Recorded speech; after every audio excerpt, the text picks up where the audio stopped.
This episode is powered by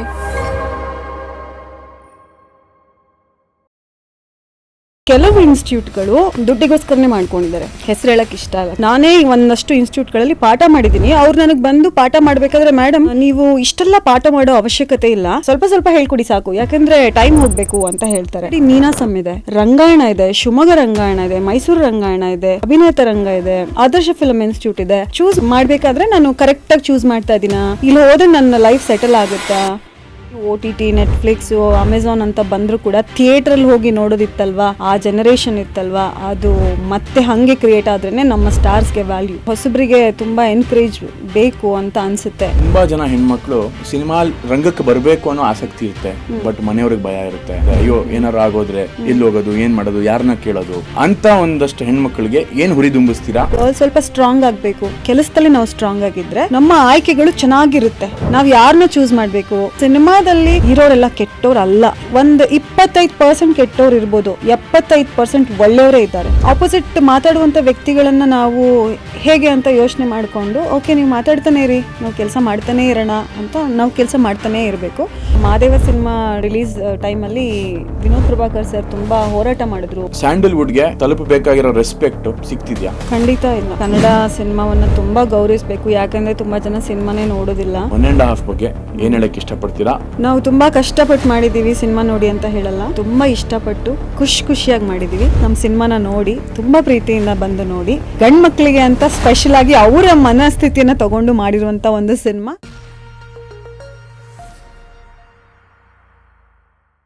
ನಮಸ್ಕಾರ, welcome again to Open Talk with Shreyas. ನಾನು ನಿಮ್ಮ host Shreyas Suri. ಹೆಣ್ಣು ಬಹಳ ಇಂಪಾರ್ಟೆಂಟ್. ಅವ್ರ ಮೇಲೆ ರೇಪ್, ಆಸಿಡ್ ಅಟ್ಯಾಕ್, ಹರಾಸ್ಮೆಂಟ್, ಈ ತರ ಎಲ್ಲ ಸುಮಾರು ವಿಚಾರಗಳು ಸಮಾಜದಲ್ಲಿ ನಡೀತಾನೆ ಇರುತ್ತೆ. ಗಂಡಿಗಿಂತ ಹೆಣ್ಣು ಮೇಲೆ ಆಕ್ರೋಶ ಜಾಸ್ತಿ ಆಗ್ತಾ ಬರ್ತಾನೆ ಇದೆ. ಅಂಥದ್ರಲ್ಲೂ ಸಿನಿಮಾ ಇಂಡಸ್ಟ್ರಿ ಅಂತ ಬಂದಾಗ ತುಂಬಾ ವಿಚಾರಗಳು, ನೆಗೆಟಿವ್ ವಿಚಾರಗಳು ನಾವು ಕೇಳ್ಪಡ್ತಾನೆ ಇರ್ತೀವಿ. ಅವನು ಸರಿಗಿಲ್ಲ, ಅವಳು ಸರಿಗಿಲ್ಲ. ಸೊ ಹಿಂಗೆಲ್ಲ ಕೀಳಾಗಿ ನೋಡೋ ಜನರ ಮಧ್ಯ ನಮ್ಮ ಕನ್ನಡ ಇಂಡಸ್ಟ್ರೀಲಿ ಒಬ್ಳು ಹೆಣ್ಣು actor, acting teacher, writer, co-director, associate director, ರಂಗಕರ್ಮಿ, ಇಷ್ಟು ಪಾತ್ರಗಳನ್ನ ಅದ್ಭುತವಾಗಿ ಸಂಭಾಲಿಸ್ಕೊಂಡು ಹಲವಾರು ವರ್ಷಗಳಿಂದ ಅಷ್ಟು ಗಂಡಸರ ಮಧ್ಯೆ ಕೆಲಸ ಮಾಡ್ತಿದ್ದಾರೆ. Welcome to our show, Nirmala Nadan ಅವರೇ. ನಮಸ್ತೆ sir. Thank you for coming to Open Talk with Shreyas Suri. ನಿಮಗೂ ಕೂಡ thank you sir. Thank you. So ಹೆಂಗಿದ್ದೀರಾ? ನಾನು ಆರಾಮಿದ್ದೀನಿ. ಏನು ಮಾಡ್ಕೊಂಡಿದ್ದೀರಾ ಇವಾಗ? ಈಗ ಸದ್ಯಕ್ಕೆ ರಂಗಭೂಮಿಯಲ್ಲೇ ಕೆಲಸಗಳನ್ನ ಮಾಡ್ತಾ ಇದ್ದೀನಿ. ನಂದು ಲಾಸ್ಟ್ ಪ್ರಾಜೆಕ್ಟ್ 1.5 ಮುಗ್ದಿತ್ತು. ಸದ್ಯದಲ್ಲಿ ಸ್ವಲ್ಪ ಬ್ರೇಕ್ ತಗೊಳ್ಳೋಣ ಅಂತ ಅನಿಸಿ ನಾನು ರಂಗಭೂಮಿಯ ಕೆಲಸಗಳಲ್ಲಿ ನಾನು ಸಕ್ರಿಯವಾಗಿ ತೊಡಗಿಸ್ಕೊಂಡಿದ್ದೀನಿ. 1.5 ಅಲ್ಲಿ ನೀವೇನು ಮಾಡಿದ್ದೀರಾ? ನಾನು ಅಸೋಸಿಯೇಟಾಗಿ ವರ್ಕ್ ಮಾಡಿದ್ದೀನಿ. ಅವರು ನಿರ್ದೇಶಕರು ನಮ್ಮ ಸ್ನೇಹಿತರು, ಅವರು ರಂಗಭೂಮಿಯವರು, ಅಭಿನಯ ತರಂಗದ ವಿದ್ಯಾರ್ಥಿ. ಅವರು ಮೊದಲನೇ ಸಲ ನನ್ನನ್ನು ಭೇಟಿ ಮಾಡಿ, ನಾನು ಈ ಥರ ಒಂದು ಸಿನಿಮಾ ಮಾಡ್ತಿದ್ದೀನಿ 1.5 ಅಂತ. ನನಗೆ ಅದು ಅರ್ಥ ಗೊತ್ತಾಗಲಿಲ್ಲ. ನಾನು ಕೇಳಿದೆ ಅವ್ರಿಗೆ ಫಸ್ಟು. ಅದಾದ ನಂತರದಲ್ಲಿ ಅವರು ನನಗದನ್ನು ಎಕ್ಸ್ಪ್ಲೇನ್ ಮಾಡಿದ್ರು. ಆವಾಗ ನಾನು ಹೇಳಿದೆ, ಇದು ಹುಡುಗರ ಸಬ್ಜೆಕ್ಟು, ಇದನ್ನು ನಾನು ಹೇಗೆ ಪ್ರಾಂಪ್ಟಿಂಗ್ ಮಾಡೋದು, ನನಗಿದ್ರ ಬಗ್ಗೆ ಸ್ವಲ್ಪ ಮುಜುಗರ ಇದೆ, ನಾನು ಹೇಗೆ ಪ್ರಾಂಪ್ಟಿಂಗ್ ಮಾಡೋಕ್ಕೆ ಸಾಧ್ಯ, ನನ್ನ ಕೈಲಿ ಸ್ವಲ್ಪ ಕಷ್ಟ ಆಗುತ್ತೆ ಅಂತ ಹೇಳಿದೆ. ಬಟ್ ನಮ್ಮ ನಿರ್ದೇಶಕರು ಏನು ಹೇಳಿದ್ರು ಅಂದರೆ, ಅವರು ಮೊದಲೇ ರಂಗಭೂಮಿಯವ್ರು ಆಗಿರೋದ್ರಿಂದ, ಇಲ್ಲ ಇದು ನೀವೇ ಮಾಡಬೇಕು, ನನಗೆ ಹೆಣ್ಮಗಳೇ ಮಾಡಬೇಕು, ಇದಕ್ಕೆ ನನಗೆ ಹುಡುಗಿ ಅಸೋಸಿಯೇಟ್ ಬೇಕೇ ಬೇಕು ಅಂತ ನೀವು ಹೇಳಿದ್ರಿ. ಆಮೇಲೆ ನಾನು ಏನು ಯೋಚನೆ ಮಾಡಿದೆ ಅಂದರೆ, ಅಯ್ಯೋ ದೇವರೇ, ಹೇಗಪ್ಪ ಇದು ಡಬಲ್ ಮೀನಿಂಗ್ ಸಿನಿಮಾ. ಯಾಕೆಂದರೆ ಇದಕ್ಕೆ ಮುಂಚೆ ಒಂದು ನನಗೆ ಕಾಮಿಡಿ ಶೋಗೆ ಕರೆದಿದ್ರು. ಆವಾಗಲೂ ಕೂಡ ನಾನು ಇಲ್ಲ, ನಾನು ಮಾಡೋದಿಲ್ಲ, ನನಗೆ ಸ್ವಲ್ಪ ಕಷ್ಟ ಆಗುತ್ತೆ ಅಂತ ನಾನು ಹೇಳಿದ್ದೆ. ಆಮೇಲೆ ಇದು ಹೇಳಿದಾಗಲೂ ಕೂಡ ನಾನು ಮಾಡಲಿಲ್ಲ. ಇಲ್ಲ ಸರ್, ನಾನು ಮಾಡೋದಿಲ್ಲ, ನನಗೆ ಕಷ್ಟ ಅಂತ ಹೇಳಿಬಿಟ್ಟು ನಾನು ಮನೆಗೆ ಬಂದುಬಿಟ್ಟೆ. ಮನೆಗೆ ಬಂದಾದಮೇಲೆ ಫಸ್ಟ್ ಶೆಡ್ಯೂಲ್ ಆಯಿತು. ನಮ್ಮ ಡೈರೆಕ್ಟ್ರು ಬಿಟ್ಟಿಲ್ಲ, ಮತ್ತೆ ಫೋನ್ ಮಾಡಿ ನೀವು ಬರಬೇಕು ಅಂತ ಹೇಳಿದ್ರು. ನಾ ಹೇಳಿದೆ, ಸರ್ ನಂಗೆ ಸ್ವಲ್ಪ ಕಷ್ಟ ಆಗುತ್ತೆ, ಹುಡುಗರದು ಸಬ್ಜೆಕ್ಟ್ ಇದು, ನಾನು ಮಾಡೋಕ್ಕೆ ಕಷ್ಟ ಆಗ್ತಿದೆ ಅಂದಾಗ, ಇಲ್ಲ ನಂಗೆ ನಂಬಿಕೆ ಇದೆ, ನಿಮ್ಗೆ ಆ ಕೆಪಾಸಿಟಿ ಇದೆ, ನೀವು ಬರಲೇಬೇಕು ಅಂತ ಹೇಳಿದ್ರು. ಸರಿ, ನೀವು ಕತೆ ಹೇಳಿ, ಆಮೇಲೆ ನಾನು ಕೇಳ್ತೀನಿ ಅಂತ ಹೇಳಿದೆ. ಕೆಲವೊಂದು ವಿಷಯಗಳನ್ನ ಅವರು ಹೇಳ್ತಾ ಸ್ವಲ್ಪ ನನಗೆ ಎಮೋಷ್ನಲಿ ಟಚ್ ಆಯಿತು. ಯಾಕೆ ಅಂದರೆ, ಕೆಲವೊಂದು ಇನ್ಸಿಡೆಂಟ್ನ ನಾನು ನನ್ನ ಒಂದು ಟೈಮಲ್ಲಿ, ಅಂದರೆ ನನ್ನ ಕಷ್ಟದ ದಿನಗಳಲ್ಲಿ ನಾನು ಅದನ್ನು ಅಂದರೆ ಸ್ವತಃ ಫೀಲ್ ಮಾಡಿದ್ದೆ, ವೈಯಕ್ತಿಕವಾಗಿ ಫೀಲ್ ಮಾಡಿದ್ದೆ. ಕೆಲವೊಂದು ವಿಚಾರಗಳಲ್ಲಿ ನಾನು ಹರ್ಟ್ ಆಗಿದ್ದೆ. ಯಾಕಂದರೆ ಅವರು ಒಂದು ಈ ಸಿನಿಮಾದಲ್ಲಿ ಹೇಳೋಕ್ಕೆ ಅಂತ ಹೊರಟಿರುವ ಸಬ್ಜೆಕ್ಟ್ ಅದು ಲಸ್ಟ್ ಮೇಲೆ ಹೇಳಕ್ಕೆ ಹೊರಟಿದ್ದಾರೆ. ಲಸ್ಟ್ ಅನ್ನೋದು ಕೂಡ ತುಂಬ ಪವಿತ್ರವಾದದ್ದು, ಅದು ಕೂಡ ಎರಡು ಮನಸ್ಸಿನ ಒಂದು ಮಿಲನ, ಆಮೇಲೆ ಅದು ಎರಡು ಮನಸ್ಸುಗಳ ಬೆಸುಗೆ ಅನ್ನೋದನ್ನು ಅವರು ನೀಟಾಗಿ ಹೇಳ್ತಾ ಇದ್ದಾರೆ ಅನ್ನೋದು ನನಗೆ ಆ ಕಾನ್ಸೆಪ್ಟಲ್ಲಿ ಅರ್ಥ ಆಯಿತು. ನಾನು ಕೆಲವೊಂದು ಕಹಿ ಅನುಭವಗಳನ್ನು ನಾನು ನೋಡಿದ್ದೆ. ಒಂದು ಹೆಣ್ಣಾಗಿ ನಾನು ಅದನ್ನು ಫೀಲ್ ಮಾಡಿದ್ದೆ. ತುಂಬ ದಿವಸಗಳ ಕಾಲ ಕೆಲವೊಂದು ವಿಚಾರಕ್ಕೆ ನಾನು ಸ್ವತಃ ಅತ್ತಿದ್ದು ಕೂಡ ಇದೆ. ಯಾಕೆಂದರೆ ಇತ್ತೀಚಿನ ಜನ್ರೇಷನಲ್ಲಿ, ಅಂದರೆ ನಮ್ಮ ಜನ್ರೇಷನಲ್ಲಿ, ನಾನು 80s ಕಿಡ್, ಆ ಜನ್ರೇಷನಲ್ಲಿ ಇರುವಂತಹ ಒಂದು ಪ್ರೀತಿ, ಪ್ರೇಮ, ಒಂದು ಎರಡು ಮನಸ್ಸುಗಳ ಸಾಂಗತ್ಯ, ಮಿಲನ, ಇದೆಲ್ಲವೂ ಕೂಡ ಆಗಿನ ಜನ್ರೇಷನಲ್ಲಿ ಬೇರೆ ಇತ್ತು. ಈಗ ನೀವು ಯೋಚನೆ ಮಾಡೋದಾದರೆ ಈ ಜನ್ರೇಷನಲ್ಲಿ ಬೇರೆಯೇ ಇದೆ. ಸಮ್ಟೈಮ್ಸ್ ಏನಾಗುತ್ತೆ ಅಂದರೆ, ಅಯ್ಯೋ ಪ್ರೀತಿ ಅಂದರೆ ಇಷ್ಟಕ್ಕೆ ಸೀಮಿತನಾ? ಪ್ರೀತಿ ಅಂದರೆ ಒಂದು ಹುಡುಗನನ್ನು ಕಣ್ಣಲ್ಲಿ ನೋಡೋದು, ಅವನನ್ನು ನನ್ನ ಕಣ್ಣಲ್ಲಿ ತುಂಬಿಕೊಳ್ಳೋದು, ಅಥವಾ ಅವನ ಪ್ರೀತಿಗಾಗಿ ಕಾಯೋದು, ಹಂಬಲಿಸೋದು, ಇದೆಲ್ಲವೂ ಬೇರೆ ಥರ ಇತ್ತು. ನಮ್ಮ ಕಾಲದಲ್ಲೆಲ್ಲ ಲೆಟರ್ ಕೊಡೋದಿದೆಯಲ್ಲ, ಆ ಲೆಟರ್ನ ನಾವು ಮುಟ್ಲಿಕ್ಕೇ ಭಯ ಆಗ್ತಿತ್ತು. ಈಗೇನಾಗಿದೆ ಅಂದರೆ, ಪ್ರೀತಿ ಅನ್ನೋ ಒಂದು ವಿಚಾರವನ್ನು ಇಟ್ಕೊಂಡು ನಿಮ್ಮನ್ನು ಹೇಗೆ ಬಳಸ್ಕೋಬಹುದು, ಎಮೋಷ್ನಲಿ ನಿಮ್ಮನ್ನು ಹೇಗೆ ಲಾಕ್ ಮಾಡ್ಬೋದು, ಹೇಗೆ ಚೀಟ್ ಮಾಡ್ಬೋದು ಅನ್ನೋ ಜನ್ರೇಷನಲ್ಲಿ ನಾವು ಬದುಕ್ತಾ ಇದ್ದೀವಿ. ನಾನು ಕೂಡ ಸ್ವತಃ ಅನುಭವಿಸಿದ್ದೀನಿ ಕೂಡ. ಅದರಿಂದ ಆಚೆ ಬರೋದಕ್ಕೆ ಪ್ರಯತ್ನಗಳು ಆಗೋದಿಲ್ಲ, ನಮ್ಮ ಜನ್ರೇಷನ್ನವ್ರಿಗೆ ಆಗಲ್ಲ. ಈಗಿನವರಿಗೆ ಸ್ವಲ್ಪ ಈಸಿಯಾಗಿ ಬಂದುಬಿಡ್ತಾರೆ. ಅದು ಒಂದು ಗಾಯ ಅಥವಾ ಮನಸ್ಸಿನ ಮೇಲೆ ತುಂಬ ಅಘಾತವಾಗಿ ಪರಿಣಾಮ ಬೀರುವಂಥ ಒಂದು ಪೇಯ್ನ್ ಅಂತ ಹೇಳ್ಬೋದು. ಲಸ್ಟ್ ಅನ್ನೋದು ತುಂಬ ಪವಿತ್ರ, ಅದನ್ನು ತುಂಬ ಚೆನ್ನಾಗಿ ಹೇಳಬೇಕು ನಾನು ಅನ್ನೋದು ನಮ್ಮ ಡೈರೆಕ್ಟರ ಒಂದು ಆಸೆ ಅನ್ನೋದು ನಾನು ಸ್ವಲ್ಪ ಅರ್ಥ ಮಾಡಿಕೊಂಡೆ. ಮತ್ತು ಸ್ವಲ್ಪ ಡೈಲಾಗ್ಸ್ ಎಲ್ಲ ಕೊಟ್ಟರು, ಓದಿದೆ. ಒಂದೊಂದು ಡೈಲಾಗು ನನಗೆ ಹೇಳೋಕ್ಕೆಲ್ಲ ಸ್ವಲ್ಪ ಕಷ್ಟ ಆಯಿತು. ಆಮೇಲೆ ಅವ್ರು ಹೇಳ್ತಾಯಿದ್ರು ನನಗೆ, ಅಂದರೆ ಪ್ರತಿ ಸಲ ಹುರಿದುಂಬಿಸ್ತಿದ್ರು, ನಿಮ್ಮ ಕೈಯಲ್ಲಿ ಸಾಧ್ಯ ಆಗುತ್ತೆ, ನೀವು ಯಾರು ಹೇಳಿದ್ದು ಹುಡುಗಿ ಅಂತ, ಹುಡುಗ ನೀವು ಮಾಡಿ, ಡೈಲಾಗ್ಸ್ ತಗೊಳ್ಳಿ, ಹೇಳಿ ಮಾಡಿ ಅಂತ ಹೇಳ್ಬಿಟ್ರ ನಿಮ್ಮ ಡೈರೆಕ್ಟರು? ಹಾಗೆ ಹೇಳ್ತಿದ್ರು. ಫಸ್ಟು ಸ್ವಲ್ಪ ಕಷ್ಟ ಆಯಿತು, ಆಮೇಲೆ ಹೋಗ್ತಾ ನನಗೆ ಖುಷಿ ಅನ್ನಿಸ್ತು. ಆಮೇಲೆ ನನಗೂ ಹೊಸ ಅನುಭವ ಇದು. ಇಷ್ಟು ದಿವಸ ನಾನು ಕೆಲಸ ಮಾಡಿದ್ದ ಸಿನಿಮಾಗಳಲ್ಲಿ ಸೀರಿಯಸ್ ಆಗಿರುವಂಥ ಡೈಲಾಗ್ಸ್ಗಳನ್ನ ಹೇಳ್ತಾ ಇದ್ದೆ, ಬಟ್ ಇದರಲ್ಲೆಲ್ಲ ತುಂಬ ಫನ್ನಿ ಆಗಿತ್ತು. ತುಂಬ ಖುಷಿ ಆಯಿತು. ಹಾಗೇ ನನ್ನ ಅಸೋಸಿಯೇಟ್ ಆಯ್ಕೆ ಆಗಿದ್ದು. ಮತ್ತು ಇನ್ನೊಂದು ಮುಖ್ಯವಾಗಿ ಹೇಳಬೇಕು ಅಂದರೆ, ನಮ್ಮ ನಿರ್ದೇಶಕರು ಇಂದ್ರಜಿತ್ ಲಂಕೇಶ್ ಸರ್ ಜೊತೆಲಿ ಅಸೋಸಿಯೇಟಾಗಿ ವರ್ಕ್ ಮಾಡ್ತಾಯಿದ್ರು. ಅಲ್ಲಿ ನಾನು ಕೂಡ ವರ್ಕ್ ಮಾಡ್ತಾಯಿದ್ದೆ. ಹಾಗೆ ನಮ್ಮಿಬ್ಬರು ಒಡನಾಟ. ಅದಕ್ಕೆ ಮುಂಚೆ ನಾವಿಬ್ಬರು ಫೇಸ್ಬುಕ್ ಗೆಳೆಯರು ಮತ್ತು ರಂಗ ಗೆಳೆಯರು. ಹಾಗಾಗಿ ನಮ್ಮ ಒಡನಾಟ ಒಂದು 8 ವರ್ಷದಿಂದ ಇದೆ. ನಮ್ಮ ಜನತೆಗೆ ನಿಮ್ಮ ಬಗ್ಗೆ ಗೊತ್ತಿಲ್ಲದೆ ಇರೋ ಒಂದಷ್ಟು ವಿಚಾರಗಳು, ನಿಮ್ಮ ಲೈಫ್, ನಿಮ್ಮ childhood, whatever you feel, ನೀವು ಹಂಚ್ಕೋಬಹುದು ನಿಮ್ಮ ಬಗ್ಗೆ ಗೊತ್ತಿಲ್ಲದೆ ಇರೋ ಅವ್ರಿಗೆ. ನನ್ನ ಚೈಲ್ಡ್ಹುಡ್ ಹೇಳಬೇಕು ಅಂದರೆ ಅಂಥ ಸ್ಪೆಷಲಾಗಿ ಏನೂ ಇಲ್ಲ. ಪ್ರತಿಯೊಬ್ಬರು ಬದುಕಲ್ಲೂ ಚೈಲ್ಡ್ಹುಡ್ಡಲ್ಲಿ ಅಥವಾ ಒಂದು ಮಿಡಲ್ ಏಜಲ್ಲಿ ಅಥವಾ ವಯಸ್ಸಾದ ನಂತರದಲ್ಲಿ ಒಂದೊಂದು ಕಹಿ ಘಟನೆಗಳು ಅಂತ ನಡೀತಾ ಬರುತ್ತೆ. ನನ್ನ ಬದುಕಲ್ಲೂ ಹಾಗೆ ಒಂದಷ್ಟು ಕಹಿ ಘಟನೆಗಳು ಇತ್ತು. ಅದನ್ನು ನಾನು ಈಗ ಪ್ಲಸ್ ಆಗಿ ತಗೋಬೇಕು. ಯಾಕೆಂದರೆ ನಾವು ಒಂದು ಲೆಸನ್ನ ಕಲ್ತ್ರೆ ಮಾತ್ರನೇ ಮುಂದೆ ಹೋಗಕ್ಕೆ ಸಾಧ್ಯ.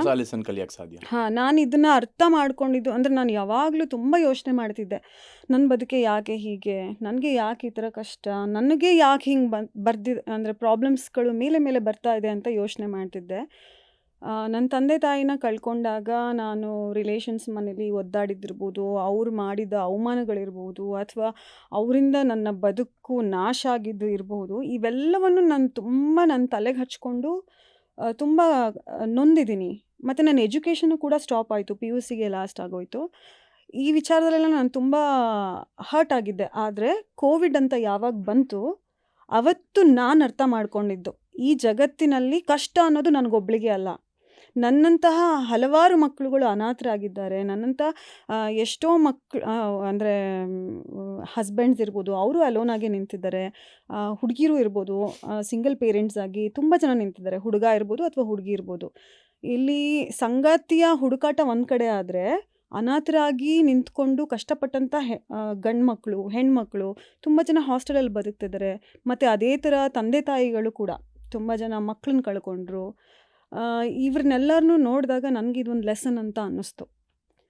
ಹಾಗಾಗಿ ನನ್ನ ಚೈಲ್ಡ್‌ಹುಡ್‌ನಲ್ಲಿ ನಡೆದಂತಹ ಕಹಿ ಘಟನೆಗಳು ಅಥವಾ ನನ್ನ ಯೌವನದಲ್ಲಿ ನಡೆದಂತಹ ಯಾವುದೇ ಒಂದು ಆಗಿದ್ರೂ ಕೂಡ ಅದು ಇವಾಗ ನನಗೆ ದೊಡ್ಡದು ಅಂತ ಅನ್ನಿಸ್ತಾ ಇಲ್ಲ.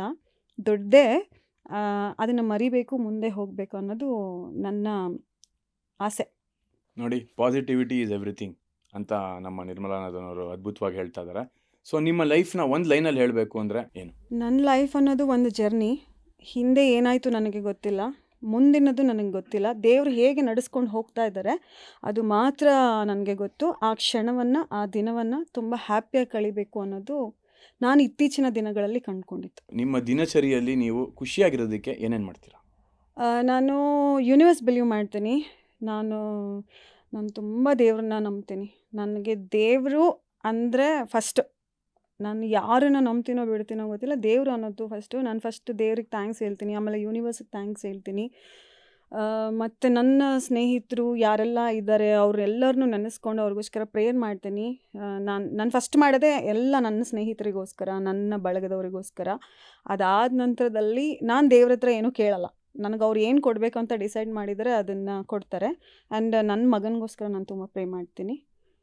ಅಷ್ಟೇ. ಅವತ್ತಿನ ದಿನವನ್ನು ನಾನು ಹ್ಯಾಪಿಯಾಗಿ ಕಳಿಬೇಕು ದೇವರೇ ಅಂತ ನಾನು ದೇವ್ರ ಹತ್ರ ಬೇಡ್ಕೋತೀನಿ. ನಿಮ್ಮ ಬಿಗ್ಗೆಸ್ಟ್ ಸ್ಟ್ರಗಲ್ಸ್ ಅಂತ ಬಂದಾಗ ಏನಿರ್ಬೋದು? ನನಗೆ ಬಿಗ್ಗೆಸ್ಟ್ ಸ್ಟ್ರಗಲ್ ಅಂತ ಸರ್, ನಾನು ಆ್ಯಕ್ಚುಲಿ ಮಗುವಲ್ಲೇ 8ನೇ ವಯಸ್ಸಿನ ಮಗುವಲ್ಲೇ ನಾನು ಸ್ಟ್ರಗಲ್ನ ನೋಡಿರೋದ್ರಿಂದ ಈಗ ಏನೇ ಬಂದರೂ ನಾನು ಫೇಸ್ ಮಾಡ್ತೀನಿ. ಆದರೆ ನನಗೆ ಸ್ಟ್ರಗಲ್ ಅಂತ ನಾನು ಯೋಚನೆ ಮಾಡೋದಾದರೆ ನನಗೆ ಅವಮಾನ ಮಾಡೋದು, ಇನ್ಸಲ್ಟ್ ಮಾಡೋದು, ಸುಮ್ಮನೆ ಹಿಂಸೆ ಕೊಡೋದು, ಇದನ್ನು ನಾನು ತಡ್ಕೊಳ್ಳೋದಿಲ್ಲ.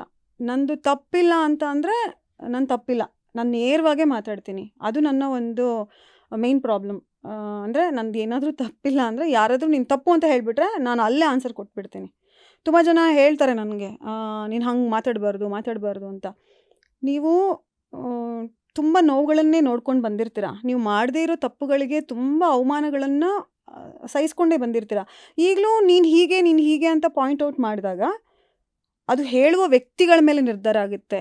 ನನ್ನ ಎದುರುಗಡೆ ಇರುವಂಥ ವ್ಯಕ್ತಿ ತುಂಬ ಕರೆಕ್ಟಾಗಿ ಜೆನ್ಯೂನ್ ಆಗಿದ್ದು ನೀನು ಮಾಡಿದ ತಪ್ಪು ಅಂತ ಹೇಳಿದ್ರೆ ನಾನು ಖಂಡಿತ ನಾನು ತಪ್ಪಿದ್ರೆ ರಿಸೀವ್ ಮಾಡ್ಕೋತೀನಿ. ಇಲ್ಲ ಅಂದರೆ ನಾನು ರಿಸೀವ್ ಮಾಡ್ಕೊಳ್ಳೋದೇ ಇಲ್ಲ. ಅದು ನನ್ನ ಬಿಗ್ಗೆಸ್ಟ್ ಟ್ರ್ಯಾಜಿಡಿ ಅಂತ ಅಂದರೆ ಅವಮಾನ ಸಹಿಸ್ಕೊಳ್ಳೋದಿಲ್ಲ. ಸೊ ರಂಗಭೂಮಿ ಅಂತ ಬಂದಾಗ, ಸಿನಿಮಾ ಅಂತ ಬಂದಾಗ, ಲೈಫ್ ಅಂತ ಬಂದಾಗ, ಎಂಟರ್ಟೈನರ್ಸ್ ಅಂತ ಬಂದಾಗ ಅನುಮಾನ, ಅವಮಾನ ಅದೆಲ್ಲ ಸರ್ವೇ ಸಾಮಾನ್ಯ. ಸೊ ಅದನ್ನೆಲ್ಲ ಹೆಂಗೆ ಓವರ್ಕಮ್ ಮಾಡಿದ್ರಿ? ಇವತ್ತಿಗೂ ಅದು ಮುಗ್ದಿಲ್ಲ. ನನಗೆ ಒಂದು ವಿಷಯದಲ್ಲಿ ಬೇಸರ ಇದೆ. ಯಾಕೆಂದರೆ ಹಿಂದಿನ ಕಾಲದಲ್ಲಿ ನಮಗೆ, ಈಗಿನ ಕಾಲದಲ್ಲೂ ಕೂಡ, ಪ್ರಸ್ತುತವಾಗಿಯೂ ಕೂಡ ರಂಗಭೂಮಿಯಲ್ಲಿ ಒಂದಷ್ಟು ಪಾಠಗಳನ್ನು ಹೇಳ್ಕೊಡ್ತಾರೆ. ಅದಕ್ಕೆ ಅಂತಲೇ ಒಂದಷ್ಟು ಡಿಪ್ಲೊಮಾ ತರಗತಿಗಳನ್ನು ಕೂಡ ಸ್ಟಾರ್ಟ್ ಮಾಡಿದ್ದಾರೆ. ಬಿ.ವಿ. ಕಾರಂತರು ನಮ್ಮ ರಂಗಭೂಮಿಯಲ್ಲಿ ತುಂಬ ಹೆಸರಾಂತ ವ್ಯಕ್ತಿ. ಅವರು ನೀನಾಸಮ್ಮು ಅಥವಾ ಈ ರಂಗಾಯಣದ ಕಲಾವಿದರು ಮತ್ತು ಡೆಲ್ಲಿ NST ಅಲ್ಲಿ ಎಲ್ಲ ಕಡೆನೂ ಅವರು ಒಡನಾಟ ಇದೆ. ಅಂಥ ಕಲಾವಿದರನ್ನು ಒಟ್ಟು ಹಾಕಿ ಒಂದಷ್ಟು ರಂಗದ ಪಾಠಗಳನ್ನು ಹೇಳ್ಕೊಟ್ಟಿದ್ದಾರೆ. ನನಗೆ ಏನನ್ಸುತ್ತೆ ಅಂದರೆ ರಂಗಭೂಮಿಯಲ್ಲಿರುವಂಥ ಒಂದಷ್ಟು, ಅಂದರೆ ರೀಲ್ಸ್ ಮಾಡೋದು ತಪ್ಪು ಅಂತ ನಾನು ಹೇಳ್ತಾ ಇಲ್ಲ. ರೀಲ್ಸ್ ಮಾಡೋರು ಇದ್ದಾರೆ, ಅದನ್ನು ಒಳ್ಳೆ ರೀತಿ ಬಳಸ್ಕೊಂಡವರು ಇದ್ದಾರೆ, ಅದನ್ನು ಕೆಟ್ಟ ರೀತಿ ಬಳಸ್ಕೊಂಡವರು ಇದ್ದಾರೆ. ನನಗೆ ಒಂದು ಬೇಸರದ ಸಂಗತಿ ಏನಂದರೆ, ನಾನು ರಂಗಭೂಮಿಯೊಳಗೆ ಆಗಿರೋದ್ರಿಂದ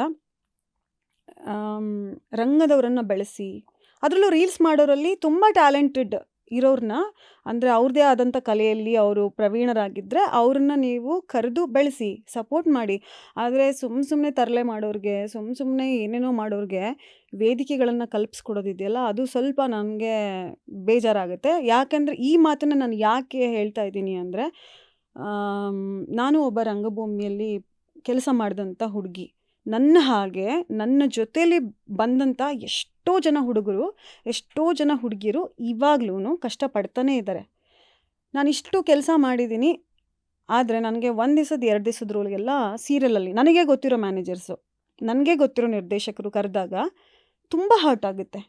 ಇದು ನನಗೆ ತುಂಬ ಹರ್ಟ್ ಆದಂಥ ಒಂದು ವಿಷಯ. ಹಾಗಾಗಿ ಇದು ನನ್ನ ಮೇನ್ ಸ್ಟ್ರಗಲು ಮತ್ತು ನನಗೊಂದು ಪೇಯ್ನ್ ಇದು. ನಾನು ಕೇಳ್ಕೊಂಡು ಹೋಗೋದಿಲ್ಲ. ಮತ್ತು ತುಂಬ ಜನ ಏನು ಮಾಡ್ತಾರೆ ಅಂದರೆ, ಯಾರಾದರೂ ಈಗ ಮ್ಯಾನೇಜರ್ಸ್ ಇರ್ಬೋದು ಅಥವಾ ನಿರ್ದೇಶಕರೇ ಇರ್ಬೋದು. ನಾವು ಈ ಪಾತ್ರಕ್ಕೆ ಇವ್ರನ್ನ ಕರಿತಿದ್ದೀವಲ್ಲ, ಇವರು ಓಕೆನಾ ಅಂತ ಯೋಚನೆ ಮಾಡಲ್ಲ, ಅಥವಾ ಇವ್ರ ಬ್ಯಾಕ್‌ಗ್ರೌಂಡ್ ಏನು ಅಂತಲೂ ಅವ್ರು ಯೋಚನೆ ಮಾಡಲ್ಲ. ಹೇಗೆ ಬೇಕೋ ಹಾಗೆ ಮಾತಾಡ್ಬಿಡ್ತಾರೆ. ಮತ್ತು ಅದೊಂದು ಸ್ವಲ್ಪ ಕಷ್ಟದ ವಿಷಯ ನನಗೆ. ಇದು ನನಗೆ ತುಂಬ ಮುಖ್ಯವಾಗಿ ಹೇಳಬೇಕು ಅಂತ ಅನಿಸ್ತು ನನಗೆ. ಸೊ ನೀವು ಕನ್ನಡ ಇಂಡಸ್ಟ್ರಿಲಿ ಎಷ್ಟು ವರ್ಷದಿಂದ ಕೆಲಸ ಮಾಡ್ತಾ ಇದ್ದೀರಾ? ಸರ್ ನಾನು ಸುಮಾರು ಒಂದು 21 ವರ್ಷ. 20 ವರ್ಷ ಅಂದ್ಕೊಳ್ಳಿ. ಈಗ ನೆಕ್ಸ್ಟ್ ಬಂದರೆ 21 ಆಗುತ್ತೆ, ಅಂದರೆ ಅದು ಕಂಟಿನ್ಯೂ ಆಗುತ್ತೆ. 20 ವರ್ಷ ನಾನು ಮಾಡಿದ್ದೀನಿ. ಇವಾಗ ನಾನು ನನ್ನ ಪಾಪು ಚಿಕ್ಕ ಮಗುವಿಂದನೂ ನಾನು ಮಾಡ್ತಾ ಇದ್ದೀನಿ. ಸೊ ನೀವು ಸಿನಿಮಾಗೆ ಬರೋದಕ್ಕೆ ಕಾರಣ? ಸರ್ ಅದು ಬ್ಲೆಸ್ಸಿಂಗ್ಸ್ ಅಂತ ಹೇಳ್ಬೋದು. ನನಗೆ ಬರಬೇಕು ಅನ್ನೋ ಆಸೆ ಏನೂ ಇರಲಿಲ್ಲ. ನನ್ನ ಸ್ನೇಹಿತರು ಒಬ್ಬರು ವಿಭಾ ಸಾರಿಕಾ ಅಂತ ಇದ್ದಾರೆ, ಅವ್ರ ಕಡೆಯಿಂದ ನಾನು ಬಂದಿದ್ದು. ಆಮೇಲೆ ನನ್ನ ಫ್ರೆಂಡ್ ಒಬ್ಬರು ರಾಜ್ ಅಂತ ಇದ್ದಾರೆ, ಅವರು ನನ್ನನ್ನು ಕರ್ಕೊಂಡೋಗಿ ಆ್ಯಕ್ಟಿಂಗ್ ಇನ್ಸ್ಟಿಟ್ಯೂಟಿಗೆಲ್ಲ ಸೇರಿಸಿ ಇಲ್ಲಿ ಹೋಗು, ಇದನ್ನು ಕಲಿಬೋದು ಅಂತ. ನಾನು ಮುಂಚೆನೇ ಥಿಯೇಟರ್ ಆರ್ಟಿಸ್ಟು, ಆದರೂ ಕೂಡ ಸಿನಿಮಾದಲ್ಲಿ ಅವಕಾಶ ಸಿಗುತ್ತೆ, ಸೀರಿಯಲಲ್ಲಿ ನಾನು ಆ್ಯಕ್ಟ್ ಮಾಡ್ಬೋದು ಅಂತ ಒಂದು ಆಸೆಯಿಂದ ನಾನು ಸ್ಟಾರ್ ಕ್ರಿಯೇಟರ್ಸ್ ಅಂತ ಒಂದು ಇನ್ಸ್ಟಿಟ್ಯೂಟಲ್ಲಿ ಜಾಯ್ನ್ ಆಗಿದ್ದೆ. ಬಟ್ ನನಗೆ ಇನ್ಸ್ಟಿಟ್ಯೂಟಲ್ಲಿ ಸಿಕ್ಕಂತಹ 3 ಜನ ಟೀಚರ್ಸ್ ಹೆಸರು ಹೇಳ್ತೀನಿ. ಒಬ್ಬರು ನಾಟಕಮಾನ್, ಇನ್ನೊಬ್ಬರು ಸುಚೇಂದ್ರ ಪ್ರಸಾದ್ ಅವರು, ಮತ್ತು ಮೌನಿಷ್ ಬೆಡ್ಗೇರ್ ಅವರು. ಅವರು 3 ಜನ ರಂಗದಲ್ಲಿ ತುಂಬ ಹೆಸರಾಂತ ವ್ಯಕ್ತಿಗಳು. ಅವರು 3 ಜನ ನನಗೆ ಪಾಠ ಹೇಳಿದ್ದು, ಅದನ್ನು ನಾನು ತುಂಬ ಖುಷಿಯಾಗಿ ಫೀಲ್ ಮಾಡ್ತೀನಿ. ಆದರೆ ಇನ್ಸ್ಟಿಟ್ಯೂಟ್ ಕಡೆಯಿಂದ ನನಗೇನು ಯಾವ ಅವಕಾಶಗಳಾಗಲಿ ಇನ್ನೊಂದಾಗಲಿ ಬರಲಿಲ್ಲ. ಆದರೆ ಟೀಚರ್ಸ್ಗಳನ್ನ ನಾವು ನೆನಪಿಸ್ಕೋಬೇಕು, ನಾನು ನೆನಪಿಸ್ಕೋತೀನಿ. ಮತ್ತು ಇನ್ನೊಂದು ಹೇಳಬೇಕಂದ್ರೆ ರಂಗಭೂಮಿಯಲ್ಲಿ ನನಗೆ ಬಸವಲಿಂಗಯ್ಯ, ಬಸವಲಿಂಗಯ್ಯ ಸರ್ ಇದ್ದಾರೆ, ಸುರೇಶ್ ಆನ್ಗಳ್ಳಿ, ಪ್ರಮೋದ್ ಸಿಗವ್, ಹಿಂಗೆ ಹೆಸರು ಹೇಳ್ತಾ ಹೋದರೆ ತುಂಬ ಜನ ಇದ್ದಾರೆ. ಮಲ್ಲಿಕಾರ್ಜುನ್ ಮಹಾಮನೆ, ಬೇಲೂರು ರಘುನಂದನ್, ತುಂಬ ಜನ ಇದ್ದಾರೆ. ಅವ್ರ ಕಡೆಯಿಂದ ನಾನು ಸ್ವಲ್ಪ ಥಿಯೇಟ್ರಲ್ಲಿ ಒಂದಷ್ಟು ಹೆಸರು ಮಾಡಲಿಕ್ಕೆ ನನಗೆ ಅವಕಾಶ ಆಯಿತು. ಅಲ್ಲಿಂದ ಸಿನಿಮಾಗೂ ಕೂಡ ನಾನು ಬಂದೆ. ಸೊ ಒಂದು ತುಂಬ ಒಳ್ಳೆ ಅದ್ಭುತವಾದ ಮಾತು ಒಂದು ಹೇಳಿದ್ರಿ, ಇನ್ಸ್ಟಿಟ್ಯೂಟ್ಸಿಂದ ನಾನೇನು ಕಲ್ತಿಲ್ಲ ಅಂತ. ಸೊ ಐ ಥಿಂಕ್ ಕರ್ನಾಟಕದ ಪರಿಸ್ಥಿತಿ ತೊಗೊಂಡ್ರೆ ಇವತ್ತಿಗೂ ಒಂದು ಅದ್ಭುತವಾದ ಒಂದು ಇನ್ಸ್ಟಿಟ್ಯೂಟ್, ಆ್ಯಕ್ಟಿಂಗಿಗಾಗಿರ್ಬೋದು, ಡೈರೆಕ್ಷನ್ಗಾಗಿರ್ಬೋದು, ಪ್ರೊಡಕ್ಷನ್ಗಾಗಿರ್ಬೋದು, ಎಲ್ಲದಕ್ಕೂ ಸೀಮಿತವಾಗಿ ಇರೋಂಥ ಇನ್ಸ್ಟಿಟ್ಯೂಟ್ಗಳು ಬಹಳ ಕಮ್ಮಿ, ಬೆರಳೆಣಿಕೆ ಅಷ್ಟೇ. ಸೊ ನಿಮಗೇನು ಅನಿಸುತ್ತೆ, ಸೊಲ್ಯೂಷನ್ ಏನು? ಯಾಕೆಂದರೆ 100 ಜನ ಆಸಕ್ತಿ ಉಳ್ಳವರು ಏನು ಮಾಡಬೇಕು ಅಂತ ಇವತ್ತು ಗೊತ್ತಾಗದೆ ಓಡಾಡ್ತಿದ್ದಾರೆ. ಎಲ್ಲಿ ಹೋಗಬೇಕು, ಎಲ್ಲಿ ಕಲಿಬೇಕು, ಯಾರನ್ನು ಕೇಳಬೇಕು, ಒಂಥರ the whole generation is lost when it comes to film making, institute ಅಂತ ವಿಚಾರಗಳು ಬಂದಾಗ ಏನು ಸೊಲ್ಯೂಷನ್ ಇದಕ್ಕೆ? ಗೌರ್ಮೆಂಟ್ ಏನಾದರೂ ಒಂದಷ್ಟು ಇನ್ಸ್ಟಿಟ್ಯೂಟ್ಸ್ನ ಡೆವಲಪ್ ಮಾಡಬೇಕಾ, ಅಥವಾ ಇನ್ಸ್ಟಿಟ್ಯೂಟ್ಸ್ನ ಮಾಡ್ತಿರೋರು ಇನ್ನೂ ಒಂದು ಸ್ವಲ್ಪ ಜವಾಬ್ದಾರಿಯುತವಾಗಿ ಇನ್ಸ್ಟಿಟ್ಯೂಟ್ನ ರನ್ ಮಾಡಬೇಕಾ, ಅಥವಾ ಇನ್ಸ್ಟಿಟ್ಯೂಟಲ್ಲಿ ಮುಗಿಸ್ಕೊಂಡು ಬಂದಿರೋ ಸ್ಟೂಡೆಂಟ್ಸು 3 ತಿಂಗಳು 6 ತಿಂಗಳು 1 ವರ್ಷ ರಾಜಾರೋಷವಾಗಿ ನನಗೆಲ್ಲ ಬರುತ್ತೆ ಅಂತಿರೋದು ಪ್ರಾಬ್ಲಮ್ಮ? What is the problem, what is the solution? ಎಲ್ಲ ಇನ್ಸ್ಟಿಟ್ಯೂಟ್ಗಳು ಹಾಗಿದೆ ಅಂತ ನಾನು ಹೇಳೋಕ್ಕೆ ಆಗೋದಿಲ್ಲ. ಕೆಲವೊಂದು ಇನ್ಸ್ಟಿಟ್ಯೂಟ್ಗಳನ್ನ ಮಾಡ್ಕೊಂಡಿದ್ದಾರೆ, ಅವರೇ ಶಾಸ್ತ್ರೀಯವಾಗಿ ಏನನ್ನ ಕಲ್ತಿಲ್ಲ. ನನಗೆ ನಮ್ಮ ಗುರುಗಳು ಸುಚೇಂದ್ರ ಪ್ರಸಾದ್ ಅವರು ಒಂದು ಮಾತು ಹೇಳ್ತಾರೆ, ತಾನು ಕಲಿಯದೆ ಇನ್ನೊಬ್ಬರಿಗೆ ಕಲಿಸುವವನು ಮುಟ್ಟಾಳ ಅಂತ ಹೇಳ್ತಾರೆ. ಹಾಗಾಗಿ ನಾವೊಂದು ಇನ್ಸ್ಟಿಟ್ಯೂಟ್ ಮಾಡ್ತೀವಿ ಅಂದರೆ ನಾನು ಕಲಿತಾನೇ ಇರಬೇಕು, ಅದರ ಆಳ ಏನು, ಮತ್ತು ನಾನು ಇನ್ನೊಬ್ರಿಗೆ ಏನು ಕಲಿಸ್ತಾ ಇದ್ದೀನಿ ಅದು ನನಗೂ ಗೊತ್ತಿರಬೇಕು. ಮತ್ತು ಈಗ ಕೆಲವೊಂದು ಪ್ರೈವೇಟ್ ಇನ್ಸ್ಟಿಟ್ಯೂಟ್ಗಳಿದೆ, ಕೆಲವೊಂದು ಇನ್ಸ್ಟಿಟ್ಯೂಟ್ಗಳು ತುಂಬ ಜೆನ್ಯೂನ್ ಆಗೇ ಮಾಡ್ತಾ ಇದ್ದಾರೆ. ಯಾಕಂದರೆ ಕೆಲವೊಂದು ಪ್ರೈವೇಟ್ ಇನ್ಸ್ಟಿಟ್ಯೂಟ್ಗಳನ್ನು ನಡೆಸ್ತಾ ಇರೋರು ರಂಗಭೂಮಿಯವರೇ. ಅವರು ಸ್ವಲ್ಪ ಶಾಸ್ತ್ರೀಯವಾಗಿ ಕಲ್ತಿರೋದ್ರಿಂದ ತನ್ನ ಆಪೋಸಿಟ್ ಇರುವಂಥ ಪಾತ್ರಗಳನ್ನು ಆ ವಿದ್ಯಾರ್ಥಿಗಳಲ್ಲಿ ನಾನು ಹೇಗೆ ತುಂಬಿಸ್ಬೇಕು, ಹೇಗೆ ಇದು ಮಾಡಬೇಕು ಅನ್ನೋದನ್ನು ಅವ್ರು ಚೆನ್ನಾಗಿ ಅರ್ಥ ಮಾಡ್ಕೊಂಡಿರ್ತಾರೆ. ಆದರೆ ಕೆಲವು ಇನ್ಸ್ಟಿಟ್ಯೂಟ್ಗಳು ದುಡ್ಡಿಗೋಸ್ಕರನೇ ಮಾಡ್ಕೊಂಡಿದ್ದಾರೆ.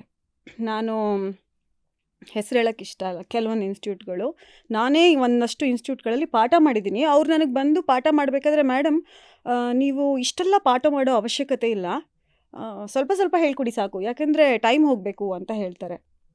ನಮ್ಗೆ ಹಂಗೆ ಮಾಡಿ ಅಭ್ಯಾಸ ಇಲ್ಲ. ಯಾಕಂದರೆ ಕಲೆ ಅನ್ನೋದು ಆತ್ಮತೃಪ್ತಿ. ನಾವು ಒಂದು ಪಾತ್ರದಲ್ಲಿ ಪ್ರವೇಶ ಮಾಡಬೇಕಾದಾಗ ನಾನು ಮಾಡಲೇಬೇಕು, ಮತ್ತು ನನ್ನ ಒಳಗಡೆ ಆ ಪಾತ್ರನ ತೊಗೊಳ್ಬೇಕಾದ್ರೆ ನನ್ನ ಮೇಲೂ ಕೂಡ ಒಂದು ಎಚ್ಚರಿಕೆ ಇರಬೇಕು. ಪರಕಾಯ ಪ್ರವೇಶ ಮಾಡ್ತೀನಿ ಅಂತ ನಾನು ಫುಲ್ ಪಾತ್ರದಲ್ಲಿ ಪರಕಾಯ ಪ್ರವೇಶ ಮಾಡಲಿಕ್ಕೂ ಆಗೋದಿಲ್ಲ, ಅದ್ರ ಎಚ್ಚರಿಕೆ ಕೂಡ ನನಗೆ ಇರಬೇಕು. ಇದನ್ನೆಲ್ಲ ರಂಗಭೂಮಿ ನಿಮಗೆ ನೀಟಾಗಿ ಹೇಳ್ಕೊಟ್ಟಿರುತ್ತೆ.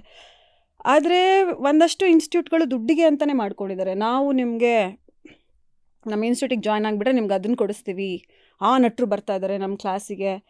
ನಟರು ಬಂದು ಪಾಠ ಮಾಡಿಬಿಟ್ರೆ ಏನೋ ಆಗ್ಬಿಡುತ್ತೆ ಅನ್ನೋದನ್ನು ಜನ ನೋಡಿ ಬೆರಗಾಗಿ ಹೋಗ್ತಾ ಇದ್ದಾರೆ. ಅದರಲ್ಲಿ ಕೆಲವು ನಟರು ತುಂಬ ಪ್ರಾಮಾಣಿಕವಾಗಿ ಕಲಿತು ಅವರು ಎಷ್ಟೋ ಹಾರ್ಡ್ ವರ್ಕ್ ಮಾಡಿರ್ತಾರೆ. ಇವಾಗ ನೀವು ದರ್ಶನ್ ಸರ್ನ ನೋಡಿದ್ರೆ ಅಥವಾ ದುನಿಯಾ ವಿಜಯ್ ಸರ್ನೇ ನೋಡ್ಬೋದು, ನೀನಾಸಂ ಸತೀಶ್ ಅವ್ರು ಇದ್ದಾರೆ, ಅಚ್ಯುತಣ್ಣ ಇದ್ದಾರೆ, ಪ್ರಕಾಶ್ ರಾಜ್ ಸರ್ ಇದ್ದಾರೆ, ಉಮಾಶ್ರೀ ಅಮ್ಮ ಇದ್ದಾರೆ. ಅವ್ರನ್ನೆಲ್ಲ ನಾವು ತಗೊಳ್ಳೋದಾದರೆ ಎಲ್ಲ ರಂಗಭೂಮಿಯ ಹಿನ್ನೆಲೆಯಿಂದನೇ ಬಂದಿದ್ದಾರೆ. ಅದು ವೃತ್ತಿ ರಂಗಭೂಮಿ ಆದರೂ ಆಗಿರ್ಬೋದು, ಮಾಡರ್ನ್ ಥಿಯೇಟರ್ ಆದರೂ ಆಗಿರ್ಬೋದು, ಯಾವುದಾದ್ರೂ ಆಗಿರ್ಬೋದು.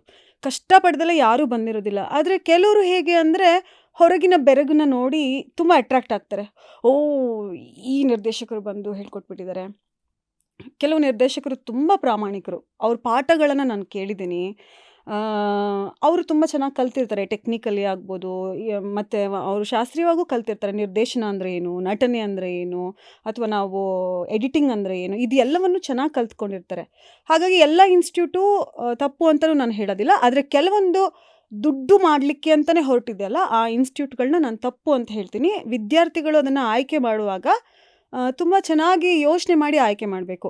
ಮತ್ತು ಗೌರ್ಮೆಂಟ್ ಕಡೆಯಿಂದ ಇದಕ್ಕೆ ಏನಾದರೂ ತೊಗೋಬೇಕು ಅನ್ನೋದು ಏನೂ ಇಲ್ಲ. ಯಾಕೆಂದರೆ ಆಲ್ರೆಡಿ ನೀನಾಸಂ ಇದೆ, ರಂಗಾಯಣ ಇದೆ, ಶಿವಮೊಗ್ಗ ರಂಗಾಯಣ ಇದೆ, ಮೈಸೂರು ರಂಗಾಯಣ ಇದೆ, ಡೆಲ್ಲಿ NST ಇದೆ, ಬ್ಯಾಂಗ್ಳೂರು NST ಇದೆ, ಆಮೇಲೆ ಹುಬ್ಳಿಯಲ್ಲೂ ಒಂದು ಶಾಲೆಗಳಿದೆ, ಮತ್ತು ನಮ್ಮ ಬೆಂಗಳೂರಲ್ಲೂ ಕೂಡ ಕೆಲವೊಂದು ಒಳ್ಳೆಯ ನಟನಾ ಶಾಲೆಗಳಿದೆ, ಅಭಿನಯ ತರಂಗ ಇದೆ, ಆಮೇಲೆ ಆದರ್ಶ ಫಿಲ್ಮ್ ಇನ್ಸ್ಟಿಟ್ಯೂಟ್ ಇದೆ.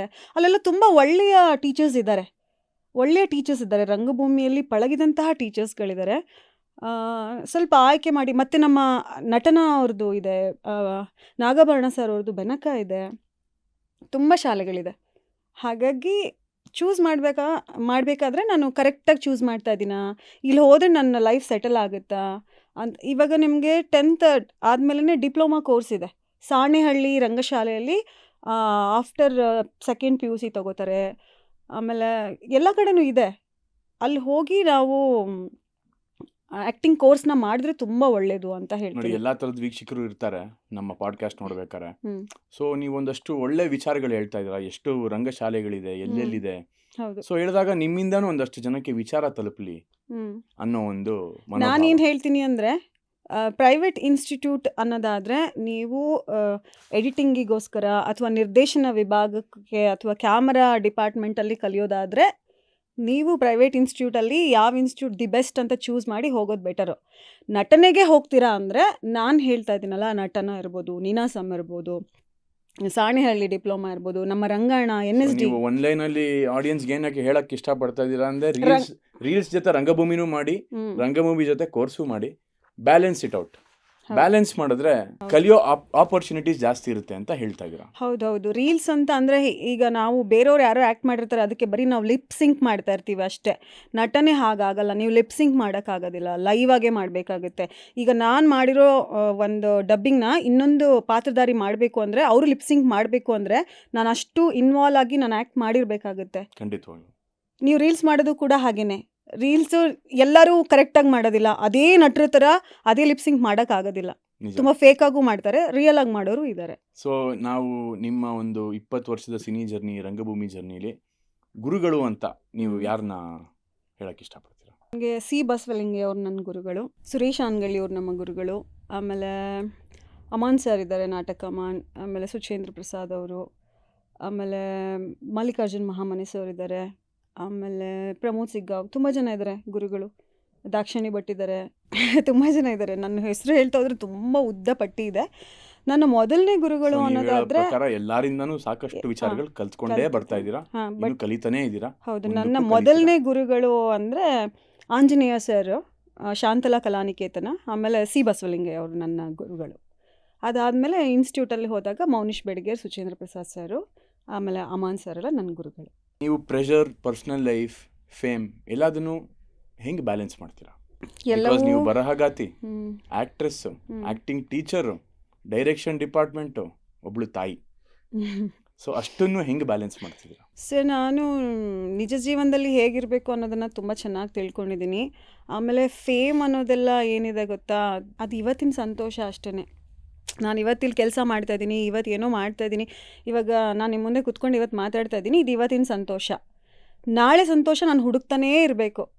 ಹಾಗಾಗಿ ಫೇಮ್ ಅನ್ನೋದನ್ನ ನಾವು ತಲೆಗೆ ತೊಗೋಬಾರ್ದು. ನಾರ್ಮಲ್ ಹೇಗಿರ್ತಾರೋ ಹಾಗೇ ಇರಬೇಕು. ಯಾಕಂದರೆ ನನಗಿಂತ ತುಂಬ ಟ್ಯಾಲೆಂಟೆಡ್ ಇರೋರನ್ನೆಲ್ಲ ನಾನು ನೋಡಿದ್ದೀನಿ. ಅವ್ರು ಪರ್ಫಾರ್ಮೆನ್ಸ್ ಮಾಡಬೇಕಾದ್ರೆ ಅಥವಾ ಅವ್ರು ಹಾಡುವಾಗ ನಾನು ಏನಾದರೂ ನೋಡ್ಬೇಕಾದ್ರೆ ನನಗೆ ಈ ಥರ ಮಾಡೋಕ್ಕಾಗ್ತಿಲ್ವಲ್ಲ ಅನ್ನೋದು ಒಂದು ಗಿಲ್ಟ್ ಫೀಲಿಂಗ್ಸ್ ಕಾಡ್ತಾ ಇರುತ್ತೆ. ನಾನು ಪ್ರತಿನಿತ್ಯನೂ ಕಲಿತಾನೇ ಇದ್ದೀನಿ.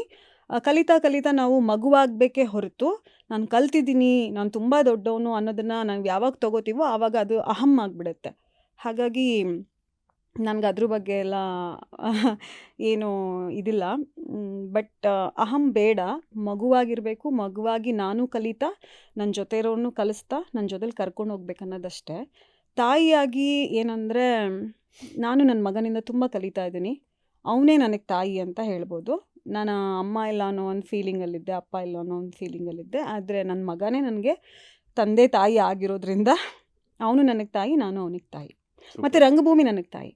How do you keep yourself motivated daily? ನಿಮ್ಮ ಮೋಟಿವೇಶನ್ಗೆ ಒಂದು ರೀಸನ್ ಅಂತ ಹುಡುಕ್ಬೇಕಾಗತ್ತೆ ನೀವು ಡೈಲಿ ಖುಷಿಯಾಗಿರಬೇಕು ಅಂದ್ರೂ. ಯಾಕೆಂದರೆ ಮನಸ್ಥಿತಿ ಅವಾಗ ಚೇಂಜ್ ಆಗ್ತಾನೆ ಇರುತ್ತೆ. ನೀವು ಹೇಳ್ದಂಗೆ ಅದೆಲ್ಲ ಕ್ಷಣಿಕ. ಸೊ ಹೆಂಗೆ ನೀವು ನಿಮ್ಮನ್ನು ಮೋಟಿವೇಟ್ ಮಾಡ್ಕೊತೀರಾ? ಖುಷಿಯಾಗಿರೋದಕ್ಕೆ ಹೇಗೆ ನೀವು ಪ್ರಯತ್ನ ಪಡ್ತೀರಾ ಥ್ರೂ ಔಟ್ ದ ಡೇ? ನನಗೆ ಒಂದು ತುಂಬ ಜನ ಹೇಳ್ತಾರೆ ತುಂಬ ಎಮೋಷ್ನಲ್ ಹುಡುಗಿ ಅಂತ. ಅದು ನನಗೆ ಗಾಡ್ ಗಿಫ್ಟ್ ಅಂತ ನಾನು ಅನ್ಕೋತೀನಿ. ಯಾಕಂದರೆ ನಾನು ಎಮೋಷ್ನಲ್ ಆಗಿರೋದಕ್ಕೇ ನನಗೆ ಕೆಲವ್ರ ಭಾವನೆಗಳು ಅರ್ಥ ಆಗುತ್ತೆ, ಹಾಗೆ ನನ್ನ ಭಾವನೆ ಕೂಡ ನನಗೆ ಅರ್ಥ ಆಗುತ್ತೆ. ಒಮ್ಮೆ ನನಗನ್ಸುತ್ತೆ ಹೌದು ನಾನು ತುಂಬ ಎಮೋಷ್ನಲ್ ಆಗಿರೋದು ತಪ್ಪು ಅಂತ. ಆ ಸಮಯದಲ್ಲಿ ನನ್ನ ಸ್ನೇಹಿತರು ನನಗೆ ಎಚ್ಚರಿಸ್ತಾರೆ, ನೀನು ಮಾಡ್ತಿರೋದು ತಪ್ಪು, ನೀನು ಅಳ್ತಿರೋದು ತಪ್ಪು, ನೀನು ಕೋಪ ಮಾಡ್ಕೊಳ್ತಿರೋದು ತಪ್ಪು, ಸ್ವಲ್ಪ ಕಂಟ್ರೋಲ್ ಆಗಿರು ಅಂತ ನನಗೆ ಹೇಳ್ತಾರೆ. ಒಂದು ಕಡೆ ನನಗೆ ನನ್ನ ಸ್ನೇಹಿತರು ನನಗೆ ಎಚ್ಚರಿಸಿದ್ರು ಕೂಡ ನನ್ನ ಒಂದು ಮನಸ್ಸಾಕ್ಷಿ ಕೂಡ ನನಗೆ ಹೇಳ್ತಾ ಇರುತ್ತೆ, ಹೌದು ನಿನ್ನನ್ನು ವೀಕಾಗಿ ನೋಡ್ತಿದ್ದಾರೆ. ನಾನು ಇದ್ರ ಹಿಂದೆ ತುಂಬ ಕಷ್ಟದ ದಿನಗಳಲ್ಲಿ ನಾನು ಅಳುವಾಗ ನನ್ನನ್ನು ಎಲ್ಲರೂ ಒಂಥರ ಹುಚ್ಚಿ ಥರ ನೋಡ್ತಿದ್ರು. ಇಲ್ಲಿ ಮನುಷ್ಯನಿಗೆ ಭಾವನೆಗಳು ಕಡಿಮೆ. ಈಗ ಎಲ್ಲ ಏನಾಗಿದೆ ಅಂದರೆ ಜಗತ್ತು ಬೇರೆ ಆಗಿದೆ. ಇಲ್ಲಿ ಎಮೋಷ್ನಲ್ ಫೀಲಿಂಗ್ಸ್ಗೆಲ್ಲ ವ್ಯಾಲ್ಯೂ ತುಂಬ ಮೆಕ್ಯಾನಿಕಲ್ ಆಗೋಗಿದೆ. ಆದರೆ end of the day emotional ಫೀಲಿಂಗ್ಸೇ ಬರುತ್ತೆ, ಅದು ನನಗೆ ಗೊತ್ತು. ಆದರೆ ನನಗೆ ಒಳ್ಳೆಯ ಸ್ನೇಹಿತರು ಇರೋದ್ರಿಂದ, ದೇವರ ಒಂದು ಬಿಲೀವ್ ನನಗೆ ಜಾಸ್ತಿ ಇರೋದ್ರಿಂದ ನಾನು ಸೆಲ್ಫ್ ಮೋಟಿವೇಶನ್ ಮಾಡ್ಕೋತೀನಿ. ಆಮೇಲೆ ನಾನು ತುಂಬ ಯೂನಿವರ್ಸ್ ಬಿಲೀವ್ ಮಾಡ್ತೀನಿ, ನಾನು ಮ್ಯಾನಿಫೆಸ್ಟೇಷನ್ ಮಾಡ್ತೀನಿ. ಅದರಿಂದನೂ ಕೂಡ ನನ್ನ ಲೈಫ್ ಚೆನ್ನಾಗಿದೆ. ನಾನು ಏನು ಯೋಚನೆ ಮಾಡ್ತೀನೋ ಅದು ಎಷ್ಟೊಂದು ಸಲ ನನಗೆ ಒಳ್ಳೇದು ನಡೆದಿದೆ. ನಾನು ಒಳ್ಳೆಯದೇ ಯೋಚನೆ ಮಾಡಿದಾಗ ಒಳ್ಳೆಯದೇ ನಡೆದಿದೆ. ನಾನು ಕೆಟ್ಟದನ್ನೇ ಅಳ್ತಾ ಇದ್ದಾಗ ಅದು ಕೆಟ್ಟದ್ದೇ ಬರುತ್ತೆ ಅನ್ನೋದು ಗೊತ್ತಾಗ್ಬಿಟ್ಟು ನಾನು ಇವಾಗ ಜಾಸ್ತಿ ಒಳ್ಳೆಯದನ್ನೇ ಯೋಚನೆ ಮಾಡ್ತೀನಿ. ಸೂಪರ್. ಸೊ ನಿಮ್ಮ ಬಿಗ್ಗೆಸ್ಟ್ ಫಿಯರ್ ಏನು? ನನ್ನ ಬಿಗ್ಗೆಸ್ಟ್ ಫಿಯರ್ ಅಂದರೆ ಫಿಯರ್ ಇಲ್ಲ. ಫಿಯರ್ ಇಲ್ಲ ಅನ್ನೋದೇ ನಿಮ್ಮ ಬಿಗ್ಗೆಸ್ಟ್ ಫಿಯರಾ ಅಥವಾ? ಇಲ್ಲ, ನಾನು ಇದಕ್ಕೆ ಮುಂಚೆ ಫಿಯರ್ ಇತ್ತು. ತುಂಬ ನೋವುಗಳನ್ನು ನೋಡಿ ಇವಾಗ ನನಗೆ ಫಿಯರ್ ಇಲ್ಲ. ನಾನು ತುಂಬ ಕಲ್ಲಾಗಿದ್ದೀನಿ. ಫಿಯರ್ಲೆಸ್ ಆಗಿಬಿಟ್ಟಿದ್ದೀರಾ? ಹಾಂ, ನಾನು ತುಂಬ ಕಲ್ಲಾಗಿದ್ದೀನಿ. ನಮ್ಮ ಸೊಸೈಟಿಲಿ we are all part of the society. So ಅಡುಕು ತುಡುಕು ಸಣ್ಣ ಪುಟ್ಟ ವಿಚಾರಗಳು ಇದ್ದೇ ಇರುತ್ತೆ ಸೊಸೈಟಿ ಅಂತ ಬಂದಾಗ. ನಾವಿರೋ ಸೊಸೈಟಿಲಿ what would you like to change and why? Sir, ನಾವು ಸೊಸೈಟಿನ ಚೇಂಜ್ ಮಾಡೋಕ್ಕಾಗಲ್ಲ. ಸೊಸೈಟಿ ನಿಮ್ಮನ್ನು ಪ್ರತಿನಿತ್ಯನೂ ಒಂದಲ್ಲ ಒಂದು ರೀತಿ ಟೀಕೆಗೆ ಅಥವಾ ಅವಮಾನಕ್ಕೆ ನಿಮ್ಮನ್ನು ಯಾವ ಥರ ಕುಗ್ಗಿಸ್ಬೋದು ಅಂತಲೇ ನೋಡ್ತಾ ಇರ್ತಾರೆ. ಹಾಗಾಗಿ ನಾವು ಸೊಸೈಟಿನ ಚೇಂಜ್ ಮಾಡೋಕ್ಕಾಗಲ್ಲ. ಆ ಕ್ಷಣದಲ್ಲಿ ಆ ದಿನ ನನಗೇನಾಯಿತು, ಇದರಿಂದ ನಾನು ಹೇಗೆ ಹೊರಗೆ ಬರಬೇಕು ಅಷ್ಟು ಮಾತ್ರ ನನಗೆ ಗೊತ್ತಿರಬೇಕು. ನಾನು ಸೊಸೈಟಿನ ಚೇಂಜ್ ಹೋಗೋಕ್ಕಿಂತ ನನ್ನನ್ನು ನಾನೇ ಚೇಂಜ್ ಮಾಡಿಕೊಂಡು, ಓಕೆ ಇವ್ರು ಹೀಗೆನಾ, ಓಕೆ ನಾನು ಇಲ್ಲಿ ಹೀಗಿದ್ದರೆ ಒಳ್ಳೆಯದು ಅಂತ ಹೇಳಿ, ಅಥವಾ ಈ ಸಿಚುವೇಶನ್ ಹೀಗಿದೆ, ಇಲ್ಲಿ ನಾನು ಹೀಗಿದ್ದರೆ ಒಳ್ಳೆಯದು ಅಂತ ಹೇಳಿ ನಾನೇ ಸೆಲ್ಫ್ ಮೋಟಿವೇಶನ್ ಮಾಡ್ಕೊಂಡು ನಾನೇ ಚೇಂಜ್ ಆಗಬೇಕೇ ಹೊರತು. ಸಿಚುವೇಶನ್ ತಕ್ಕಂಗೆ ನೀವೇ ಬದಲಾಗಬೇಕು ಹೊರತು ಸೊಸೈಟಿ ಅಂತೂ ಬದಲಾಗಲ್ಲ, ಬದಲು ಮಾಡೋಕ್ಕೆ ಆಗೋದು ಇಲ್ಲ ಅಂತ ಹೇಳ್ತಾ ಇದ್ದೀರಾ. ಆಮೇಲೆ ಇಲ್ಲ, ನಾನು ಅಷ್ಟು ದೊಡ್ಡವಳು ಅಲ್ಲ, ನಾನು ಬದಲು ಮಾಡೋಷ್ಟು ದೊಡ್ಡವಳು ಅಲ್ಲ. ಕೆಲವೊಂದು ಇನ್ಸಿಡೆಂಟ್ಸ್ಗಳು ನಡೆಯುತ್ತೆ, ಅದನ್ನು ಮೀರಿ ನಿಮಗೆ ಪಾಸಿಟಿವ್ ಅನಿಸಿದ್ರೆ ಅಲ್ಲಿರಬೇಕು, ನೆಗೆಟಿವ್ ಅನಿಸಿದ್ರೆ ಆ ಜಾಗವನ್ನು ಖಾಲಿ ಮಾಡಿಬಿಡ್ಬೇಕು. ಅಷ್ಟು ನಾನು ಅಂದ್ಕೊಂಡಿದ್ದೀನಿ. ಯಾರನ್ನೂ ಚೇಂಜ್ ಮಾಡೋಕ್ಕಾಗಲ್ಲ, ನನ್ನನ್ನೇ ನಾನು ಚೇಂಜ್ ಮಾಡ್ಕೋಬೇಕಷ್ಟೆ. ಸೊ ಪ್ರಕೃತಿ ಅನ್ನೋದ್ರ ಬಗ್ಗೆ ನಿಮ್ಮ ಅನಿಸಿಕೆ ಏನು?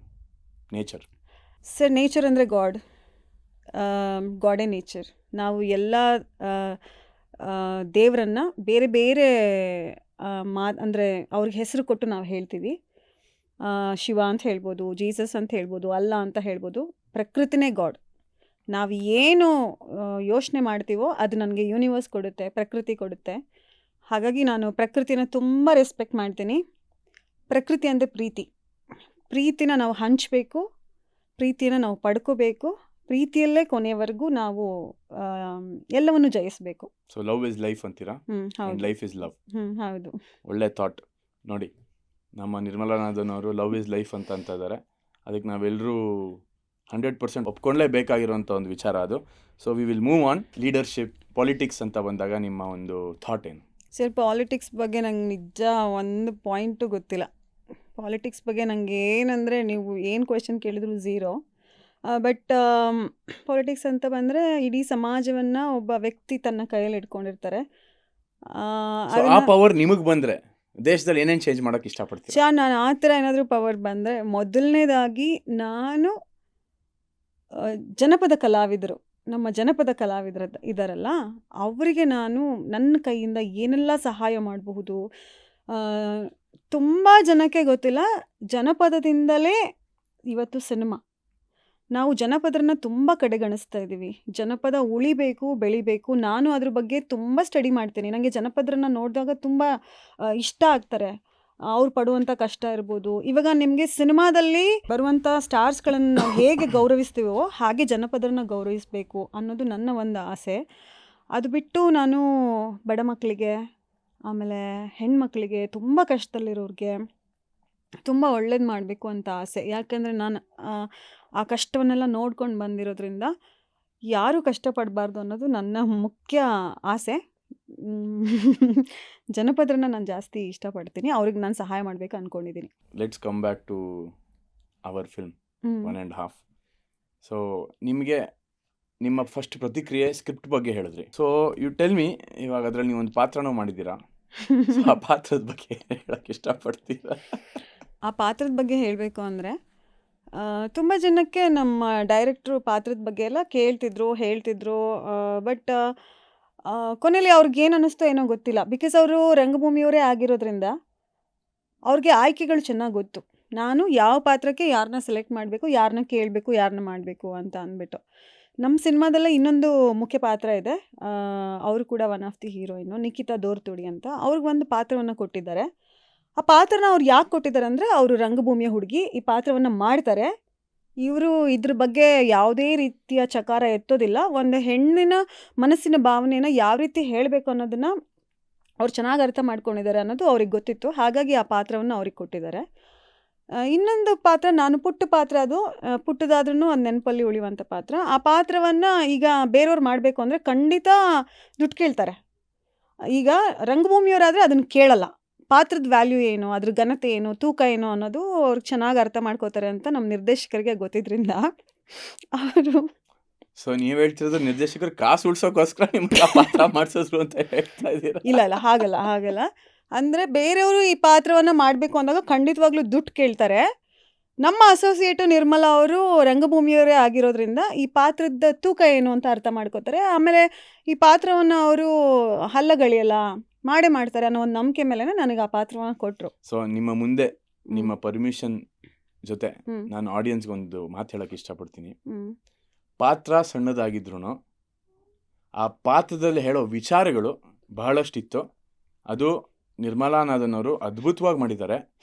ಆಮೇಲೆ ಈ ಪಾತ್ರ ಎಲ್ಲರೂ ಮಾಡೋದಕ್ಕೂ ಒಪ್ತಿರ್ಲಿಲ್ಲ. ಆ ಥರ ಬಹಳಷ್ಟು ಕಾಂಪ್ಲೆಕ್ಸ್ ಪಾತ್ರಗಳಿದೆ ನಮ್ಮ ಸಿನಿಮಾಲಿ. ಇವಾಗ ಅನಂತ್ ಅವ್ರ ಪಾತ್ರನೂ ಆಗಿರ್ಬೋದು, ಎಲ್ಲರೂ ಮಾಡೋವಂಥ ಪಾತ್ರ ಅಲ್ಲ ಅದು. ಅಥವಾ ನೀವು ಹೇಳ್ದಂಗೆ ನಿಖಿತಾ ಅವ್ರ ಪಾತ್ರ ಆಗಿರ್ಬೋದು, ನಿಮ್ಮ ಪಾತ್ರ ಆಗಿರ್ಬೋದು, ಸುಚೇಂದ್ರ ಪ್ರಸಾದ್ ಸರ್ ಆಗಿರ್ಬೋದು. ಸೊ ಈ ಇಡೀ ಕನ್ನಡ ಇಂಡಸ್ಟ್ರಿಗೆ ಆ್ಯಕ್ಚುಲಿ ಇದೊಂಥರ ಹೊಸ ಪಾತ್ರಗಳನ್ನ ಹುಟ್ಟಾಕಿ ಆ ಕಾಂಪ್ಲೆಕ್ಸಿಟಿ ಆಫ್ ದ ಕ್ಯಾರೆಕ್ಟರ್ಸ್ ಇದೆಯಲ್ಲ, ಅದು ಅಷ್ಟು ಈಸಿಯಾಗಿ ಎಲ್ಲರೂ ಒಪ್ಪಲ್ಲ. ಬಟ್ ಎಲ್ಲರೂ ಸಾಧಾರಣವಾಗಿ ಒಪ್ಕೊಂಬಿಟ್ರು.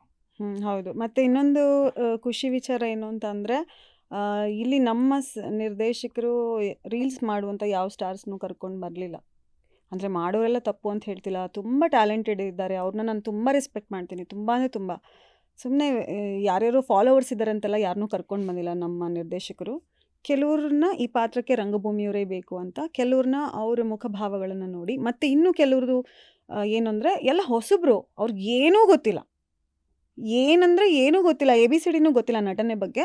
ಅಂಥವ್ರನ್ನ ಕರ್ಕೊಂಡು ಬಂದು ವರ್ಕ್ಶಾಪ್ ಮಾಡಿ ಅಂಥವ್ರನ್ನ ತಿದ್ದಿ ಅವ್ರಿಗೂ ಕೂಡ ಒಂದು ಒಳ್ಳೆಯ ಪಾತ್ರಗಳನ್ನು ಕೊಟ್ಟಿದ್ದಾರೆ. ಮತ್ತು ಯಾರನ್ನೂ ಕೂಡ ಚಿಕ್ಕ ಪಾತ್ರವಾಗಿ ನಮ್ಮ ಸಿನಿಮಾದಲ್ಲಿ ಕಡೆಗಣಿಸಿ ಅವರು ಇದು ಮಾಡಿಲ್ಲ. ಎಲ್ಲರಿಗೂ ಅವ್ರವ್ರದ್ದೇ ಆಗಿರುವಂಥ ಒಂದು ಸ್ಥಾನಮಾನವನ್ನು ಕೊಟ್ಟು ಅದಕ್ಕೇನು ವ್ಯಾಲ್ಯೂ ಮಾಡಬೇಕು ಅದನ್ನು ಅವ್ರು ಮಾಡಿದ್ದಾರೆ. ಅದೊಂದು ತುಂಬ ಸಂತೋಷದ ವಿಚಾರ. Thank you. ಇವಾಗ ಸಿನಿಮಾ ಅಂತ ಬಂದಾಗ ಡೈರೆಕ್ಟರ್ ಆದ ತಕ್ಷಣ ಬರೋದೆ ಅವರ ಒಂದು ಡಿಪಾರ್ಟ್ಮೆಂಟಲ್ಲಿ ಅಸೋಸಿಯೇಟ್.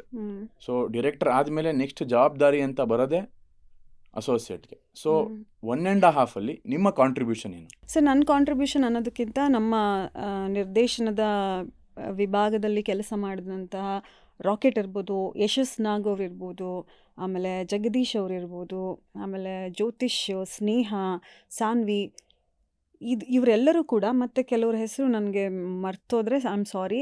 ಇನ್ನೊಂದು ಹುಡುಗ ಇದ್ದ ಸರ್, ರಿತಿಕ್. ಹಾಂ, ಹೃತಿಕ್. ಹೃತಿಕ್ಗೆ ಸಾರಿ ಕೇಳಿಕೊಂಡು ಇನ್ನೊಂದು ಹೇಳ್ತಾ ಇದ್ದೀನಿ, ಹೃತಿಕ್ ಅಂತ. ನಾವೆಲ್ಲರೂ ಒಂದು ಕುಟುಂಬ. ಇದು ಕುಟುಂಬ ಆಗಿ ನಾವು ತುಂಬ ಜಗಳ ಮಾಡ್ಕೋತಿದ್ವಿ. ಎಷ್ಟು ಅಂದರೆ ಹೊಡೆದಾಡ್ಕೊಳ್ಳೋ ಅಷ್ಟು. ಒಬ್ರಿಗೊಬ್ರು ಜಗಳ. ನಾನು, ರಾಕೆಟ್ ಮತ್ತು ಯಶಸ್ ತುಂಬ ಜಗಳ ಮಾಡ್ಕೋತೀವಿ, ಒಬ್ರಿಗೊಬ್ರು. ಅದ್ರ ಜೊತೆಲಿ ನಮ್ಮ ನಿರ್ದೇಶನದ ವಿಭಾಗದಲ್ಲಿ ನಮಗೆ ಪ್ರತ್ಯಕ್ಷವಾಗಿ ಪರೋಕ್ಷವಾಗಿ ಅರ್ಪಿತ್ ಸರ್, ನಮ್ಮ ಸಿನಿಮಾದ ಪ್ರೊಡ್ಯೂಸರು, ಮತ್ತು ಮುಖೇಶ್ ಅವರು ಕೂಡ ನಮ್ಮ ಜೊತೆಯಾಗಿ ಅವರು ಕೂಡ ಕೆಲಸ ಮಾಡಿದ್ದಾರೆ. ಅಯ್ಯೋ, ನಾನು ಪ್ರೊಡ್ಯೂಸರು ಅಂತ ಯಾವತ್ತೂ ಅವರು ಮೇಂಟೈನ್ ಮಾಡಿಲ್ಲ. ಮುಖೇಶ್ ಅವರು ಕೂಡ ನಾನು ಎಡಿಟರ್ ಅಂತ ಯಾವತ್ತೂ ಮೇಂಟೈನ್ ಮಾಡಿಲ್ಲ. ಸೊ ನಾವೆಲ್ಲರೂ ಒಂದು ಟೀಮು. ನಾವೆಲ್ಲರೂ ಒಂದು ಟೀಮಾಗಿ ಈ ಸಿನಿಮಾದಲ್ಲಿ ವರ್ಕ್ ಮಾಡಿದ್ದೀವಿ. ನನ್ನ ಕಾಂಟ್ರಿಬ್ಯೂಷನ್ ಅಂತ ಹೇಳೋದಕ್ಕಿಂತ ನಮ್ಮೆಲ್ಲರ ಇಡೀ ಕಾಂಟ್ರಿಬ್ಯೂಷನ್. ತಂಡದ ಕಾಂಟ್ರಿಬ್ಯೂಷನ್ ಹಾಂ, ನೀವು ಹೌದು, ತೆರೆ ಮೇಲೆ ನೋಡ್ಬೋದು ಅಂತ ಹೇಳ್ತಾ ಹೌದು. ಇದ್ದೀರಾ. ಅದಕ್ಕೆ ಮುಖ್ಯ ಕಾರಣ ನಮ್ಮ ನಿರ್ದೇಶಕರು. ಯಾಕಂದರೆ ಒಬ್ಬ ನಿರ್ದೇಶಕರಿಗೆ ಒಂದು ನಿರ್ದೇಶನದ ವಿಭಾಗವನ್ನು ಒಂದು ಫ್ಯಾಮಿಲಿಯಾಗಿ ಲೀಡ್ ಮಾಡೋದು ಗೊತ್ತಿರಬೇಕು. ಅವ್ರನ್ನ ಹರ್ಟ್ ಮಾಡೋದಾಗಲಿ ಅಥವಾ ನೋಯಿಸೋದಾಗಲಿ ಅಂತ ಯಾವ ಕೆಲಸವನ್ನು ನಮ್ಮ ನಿರ್ದೇಶಕರು ಮಾಡ್ತಿರ್ಲಿಲ್ಲ. ನಮ್ಮಲ್ಲೇ ಏನಾದರೂ ಜಗಳ ಬಂದಾಗ ಅವ್ರು ಏನು ಮಾಡೋರು ಅಂದರೆ, ನಮ್ಮಲ್ಲೇ ಒಂದು ಪ್ಯಾಚಪ್ ಮಾಡೋರು. ಹಿಂಗಲ್ಲ, ಹಿಂಗೆ ಮಾಡಿ, ಓಕೆ ಬಿಡಿ, ಆ ಮನಸ್ತಾಪ ಬೇಡ. ನಾವೆಲ್ಲರೂ ಇವತ್ತವರೆಗೂ ಜಗಳ ಮಾಡಿರೋದೆಲ್ಲವೂ ಸಿನಿಮಾಗೋಸ್ಕರನೇ. ಇಲ್ಲ ನಮ್ಮ ಹೀರೋ ಚೆನ್ನಾಗಿ ಕಾಣಬೇಕು ಅಥವಾ ನಮ್ಮ ಹೀರೋಯಿನ್ ಚೆನ್ನಾಗಿ ಕಾಣಬೇಕು. ನಮ್ಮ ಸಿನಿಮಾದಲ್ಲಿ ಒಂದು ಒಗ್ಗಟ್ಟಿತ್ತು.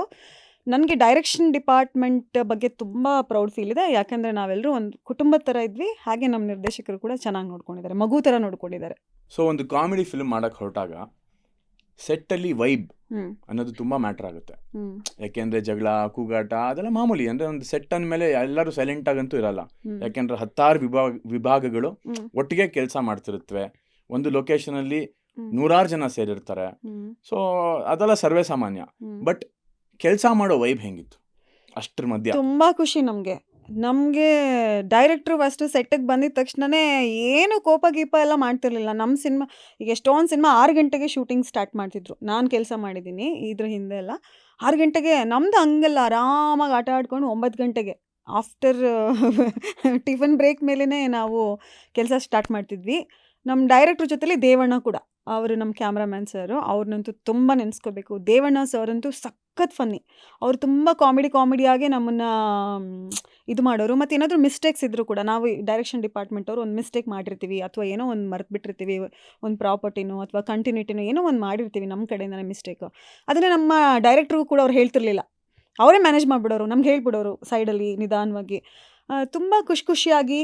ಮತ್ತು ಕ್ಯಾಮ್ರಾಮ್ಯಾನ್ ಗುರು ಸರ್ ಇರ್ಬೋದು, ಅವರು ನಮ್ಮ ಡೈರೆಕ್ಟ್ರ್ ಸರು ಮತ್ತು ದೇವಣ್ಣ ಸರ್ ತುಂಬ ಫ್ರೆಂಡ್ಲಿ. ನಾವು ಯಾವತ್ತೂ ಹರ್ಟ್ ಆಗಿದ್ದು ಅಂದರೆ ನಮ್ಮ ನಿರ್ದೇಶಕರಿಂದ ನಾನು ಯಾವತ್ತೂ ಹರ್ಟ್ ಆಗಿದ್ದು, ಬೈಸ್ಕೊಂಡಿದ್ದು, ಕೋಪ ಮಾಡ್ಕೊಂಡಿದ್ದು ಸೆಟ್ಟಲ್ಲಿ ಇಲ್ಲ. ಹೊರಗಡೆಲ್ಲ ಮಾಡ್ತಿದ್ರು ಅವರು, ಬಟ್ ಸೆಟ್ಟಲ್ಲಿ ಯಾವತ್ತೂ ಮಾಡಿಲ್ಲ.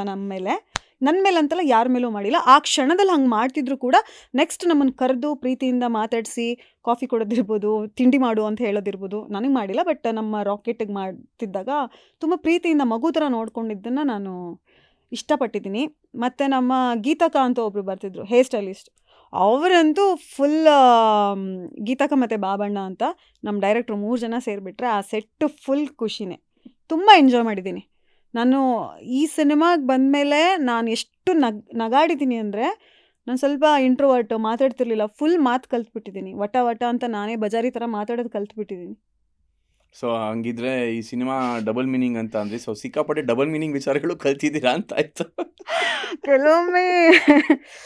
ಕೆಲವೊಮ್ಮೆ ನಾನು ಮಾತಾಡೋದು ಕೂಡ ನಮ್ಮ ಯಶಸ್ ನಾಗ್ ಅವರು ಡಬಲ್ ಮೀನಿಂಗಾಗಿ ಪರಿವರ್ತನೆ ಮಾಡಿಬಿಟ್ಟು, ಅಕ್ಕ ನೀವು ಹಿಂಗೆ ಮಾತಾಡಿದ್ರಿ, ಹಂಗೆ ಮಾತಾಡಿದ್ರಿ ಅಂತ ಅದನ್ನು ಹೇಳಿ ನಾನೇ ಒಂದು ಕ್ಷಣ ಯೋಚಿಸ್ತಿದ್ದೆ, ಅಯ್ಯೋ ನಾನು ಹಿಂಗೆ ಮಾತಾಡಿದ್ನ, ಓಕೆ ನಾನು ಕರೆಕ್ಟ್ ಮಾಡ್ಕೋಬೇಕು ಅಂತ.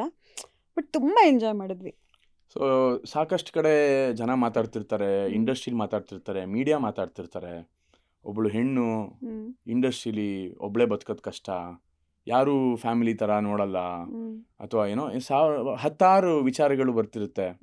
ಅವರು ಒಂದು ಕೆಲಸಕ್ಕೆ ಅವ್ರನ್ನ ನೋಡೋ ರೀತಿ ಚೇಂಜ್ ಆಗುತ್ತೆ.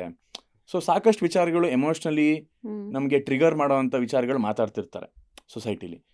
ಸೊ ಆ ಥರ ಏನಾದ್ರು ಒಂದು ಕಹಿ ಘಟನೆಗಳು ಏನಾದ್ರು ನಿಮಗೆ 1.5 ನಡೀತಾ?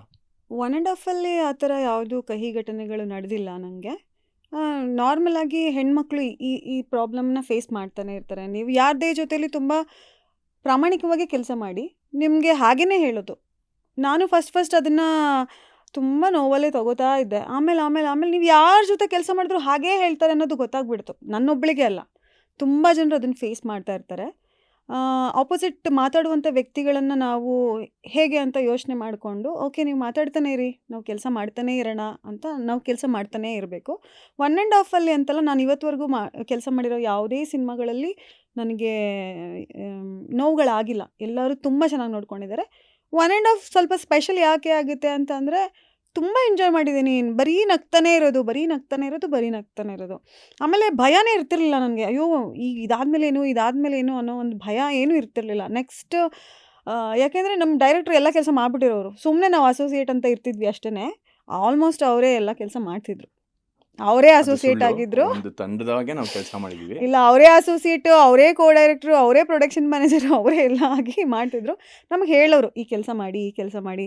ಬಟ್ ಕರೆಕ್ಟಾಗಿ ಪರ್ಟಿಕ್ಯುಲರ್ ಆಗಿ ಆರ್ಟಿಸ್ಟ್ನ ಯಾರು ಮೇಂಟೈನ್ ಮಾಡಬೇಕು, ಸ್ಕ್ರಿಪ್ಟ್ನ ಯಾರು ಮೇಂಟೈನ್ ಮಾಡಬೇಕು, ಅಥವಾ ಹೊರಗಿನ ಕೆಲಸಗಳನ್ನ ಯಾರು ಮೇಂಟೈನ್ ಮಾಡಬೇಕು ಅನ್ನೋದನ್ನು ಕರೆಕ್ಟಾಗಿ ನಮಗೆ ಡಿವೈಡ್ ಮಾಡಿಕೊಟ್ಟಿದ್ರಿಂದ ಯಾವುದೇ ರೀತಿ ಪ್ರಾಬ್ಲಮ್ ಆಗಲಿಲ್ಲ. ತುಂಬ ಖುಷಿಯಾಗಿ. ಇವಾಗ ಅಷ್ಟು ಖುಷಿ ವಿಚಾರಗಳ ಮಧ್ಯೆ ಒಂದು ಇಂಪಾರ್ಟೆಂಟ್ ವಿಚಾರ, ಒಂದು ಸೀರಿಯಸ್ ಪ್ರಶ್ನೆ ಕೇಳ್ತೀನಿ ನಿಮಗೆ. ತುಂಬಾ ಜನ ಹೆಣ್ಮಕ್ಳು ಸಿನಿಮಾ ರಂಗಕ್ಕೆ ಬರಬೇಕು ಅನ್ನೋ ಆಸಕ್ತಿ ಇರುತ್ತೆ, ಬಟ್ ಮನೆಯವ್ರಿಗೆ ಭಯ ಇರುತ್ತೆ.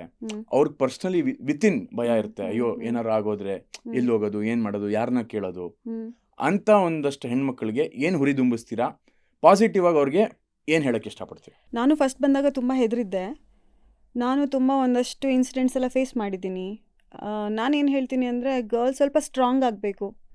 ನಾವು ಸ್ಟ್ರಾಂಗ್ ಆಗಿದ್ದರೆ ನಾವು ಅಂದರೆ ನಟನೆಯಲ್ಲಾಗ್ಬೋದು ಅಥವಾ ಟೆಕ್ನಿಕಲ್ ಡಿಪಾರ್ಟ್ಮೆಂಟಲ್ಲಾಗ್ಬೋದು, ಸ್ಟ್ರಾಂಗ್ ಅಂದರೆ ಬರೀ ಬಾಯಿ ಮಾತಲ್ಲ, ಕೆಲಸದಲ್ಲಿ ನಾವು ಸ್ಟ್ರಾಂಗ್ ಆಗಿದ್ದರೆ ನಮ್ಮ ಆಯ್ಕೆಗಳು ಚೆನ್ನಾಗಿರುತ್ತೆ. ನಾವು ಯಾರನ್ನ ಚೂಸ್ ಮಾಡಬೇಕು, ನಾನು ಯಾವ ನಿರ್ದೇಶಕರ ಜೊತೆ ಕೆಲಸ ಮಾಡಬೇಕು, ನಾನು ಯಾವ ಪ್ರಾಜೆಕ್ಟ್ನ ಚೂಸ್ ಮಾಡ್ತಾ ಇದ್ದೀನಿ, ನನಗೆ ಇದರಲ್ಲಿ ಪ್ಲಸ್ ಏನು ಮೈನಸ್ ಏನು, ಇದು ನನಗೆ ತುಂಬ ಚೆನ್ನಾಗಿ ಗೊತ್ತಾಗುತ್ತೆ. ಹಾಗಾಗಿ ನಾನು ನಟನೆಯನ್ನಾಗ್ಬೋದು ಅಥವಾ ಟೆಕ್ನಿಕಲ್ ಡಿಪಾರ್ಟ್ಮೆಂಟಿನ ಯಾವುದೇ ಒಂದು ವಿಷಯವನ್ನಾಗ್ಬೋದು ಶಾಸ್ತ್ರೀಯವಾಗಿ ಕಲೀರಿ, ಅದನ್ನು ತುಂಬ ಪ್ರಬುದ್ಧವಾಗಿ ಕಲೀರಿ. ಆಮೇಲೆ ಅದ್ರ ಜೊತೆ ಸ್ವಲ್ಪ ಓದೋದು ಅಭ್ಯಾಸ ಮಾಡ್ಕೊಳ್ಳಿ, ರಂಗಭೂಮಿ ಮಾಡಿ. ನಿಮಗೆ ಏನಾದರೂ ವಿಷಯಗಳು ಗೊತ್ತಿಲ್ಲ ಅಂದರೆ ಯಾರ ಹತ್ರ ತಿಳ್ಕೊಳ್ಳಿ. ಅದಕ್ಕೆ ಒಂದಷ್ಟು ವರ್ಕ್ಶಾಪ್ಸ್ ಎಲ್ಲ ನಡೀತಾ ಇರುತ್ತೆ, ಫ್ರೀ ವರ್ಕ್ಶಾಪ್ಸ್ ಎಲ್ಲ ನಡೀತಾ ಇರುತ್ತೆ. ಅಲ್ಲೂ ಹೋದರೆ ತುಂಬ ಒಳ್ಳೆಯದು. ಆದರೆ ಸಿನಿಮಾದಲ್ಲಿ ಇರೋರೆಲ್ಲ ಕೆಟ್ಟೋರಲ್ಲ. ಒಂದು 25% ಕೆಟ್ಟವ್ರು ಇರ್ಬೋದು, 75% ಒಳ್ಳೆಯವರೇ ಇದ್ದಾರೆ. ಅದು ಯಾವ ಇಂಡಸ್ಟ್ರಿ ಇಲ್ಲ, ಆ ಥರ ಎಲ್ಲ ಕಡೆನೂ ಇದೆ. ಖಂಡಿತ ಚುಕ್ಕೆ ಅನ್ನೋದು ಎಲ್ಲ ಕಡೆ ಇದೆ, ಬರೀ ನಮ್ಮ ಇಂಡಸ್ಟ್ರಿ ಮಾತ್ರ ಅಲ್ಲ. ನಾನು ನಿಜವಾಗ್ಲೂ ಹೇಳ್ತಾ ಇದ್ದೀನಿ, ತುಂಬ ಜನ ಹೀಗಾಯಿತು ಹಾಗಾಯಿತು ಅಂತ ಹೇಳ್ತಾರೆ. ನಾನು ಅಂಥ ವ್ಯಕ್ತಿಗಳನ್ನು ಭೇಟಿ ಮಾಡಿಲ್ಲ. ನನಗೆ ನಿಜವಾಗ್ಲೂ ಹೇಳ್ತಾ ಇದ್ದೀನಿ, 75% ಒಳ್ಳೆಯವರೇ ಇದ್ದಾರೆ. ಎಲ್ಲೋ ಒಂದು 20% ಕೆಟ್ಟವ್ರು ಇದ್ದಾರೆ ಅಂದ್ಬಿಟ್ಟು ಅವರೆಲ್ಲರನ್ನೂ ಸೇರಿ ನಾವು ಕೆಟ್ಟವರು ಅಂತ ಹೇಳೋಕ್ಕಾಗಲ್ಲ. ಯಾಕಂದರೆ ನಾನು ಕೆಲಸ ಮಾಡಿರೋ ಎಲ್ಲ ನಿರ್ದೇಶಕರು ತುಂಬ ಒಳ್ಳೆಯವರು. ನಾನು ಅವ್ರನ್ನ ನೆನೆಸ್ಕೋತೀನಿ.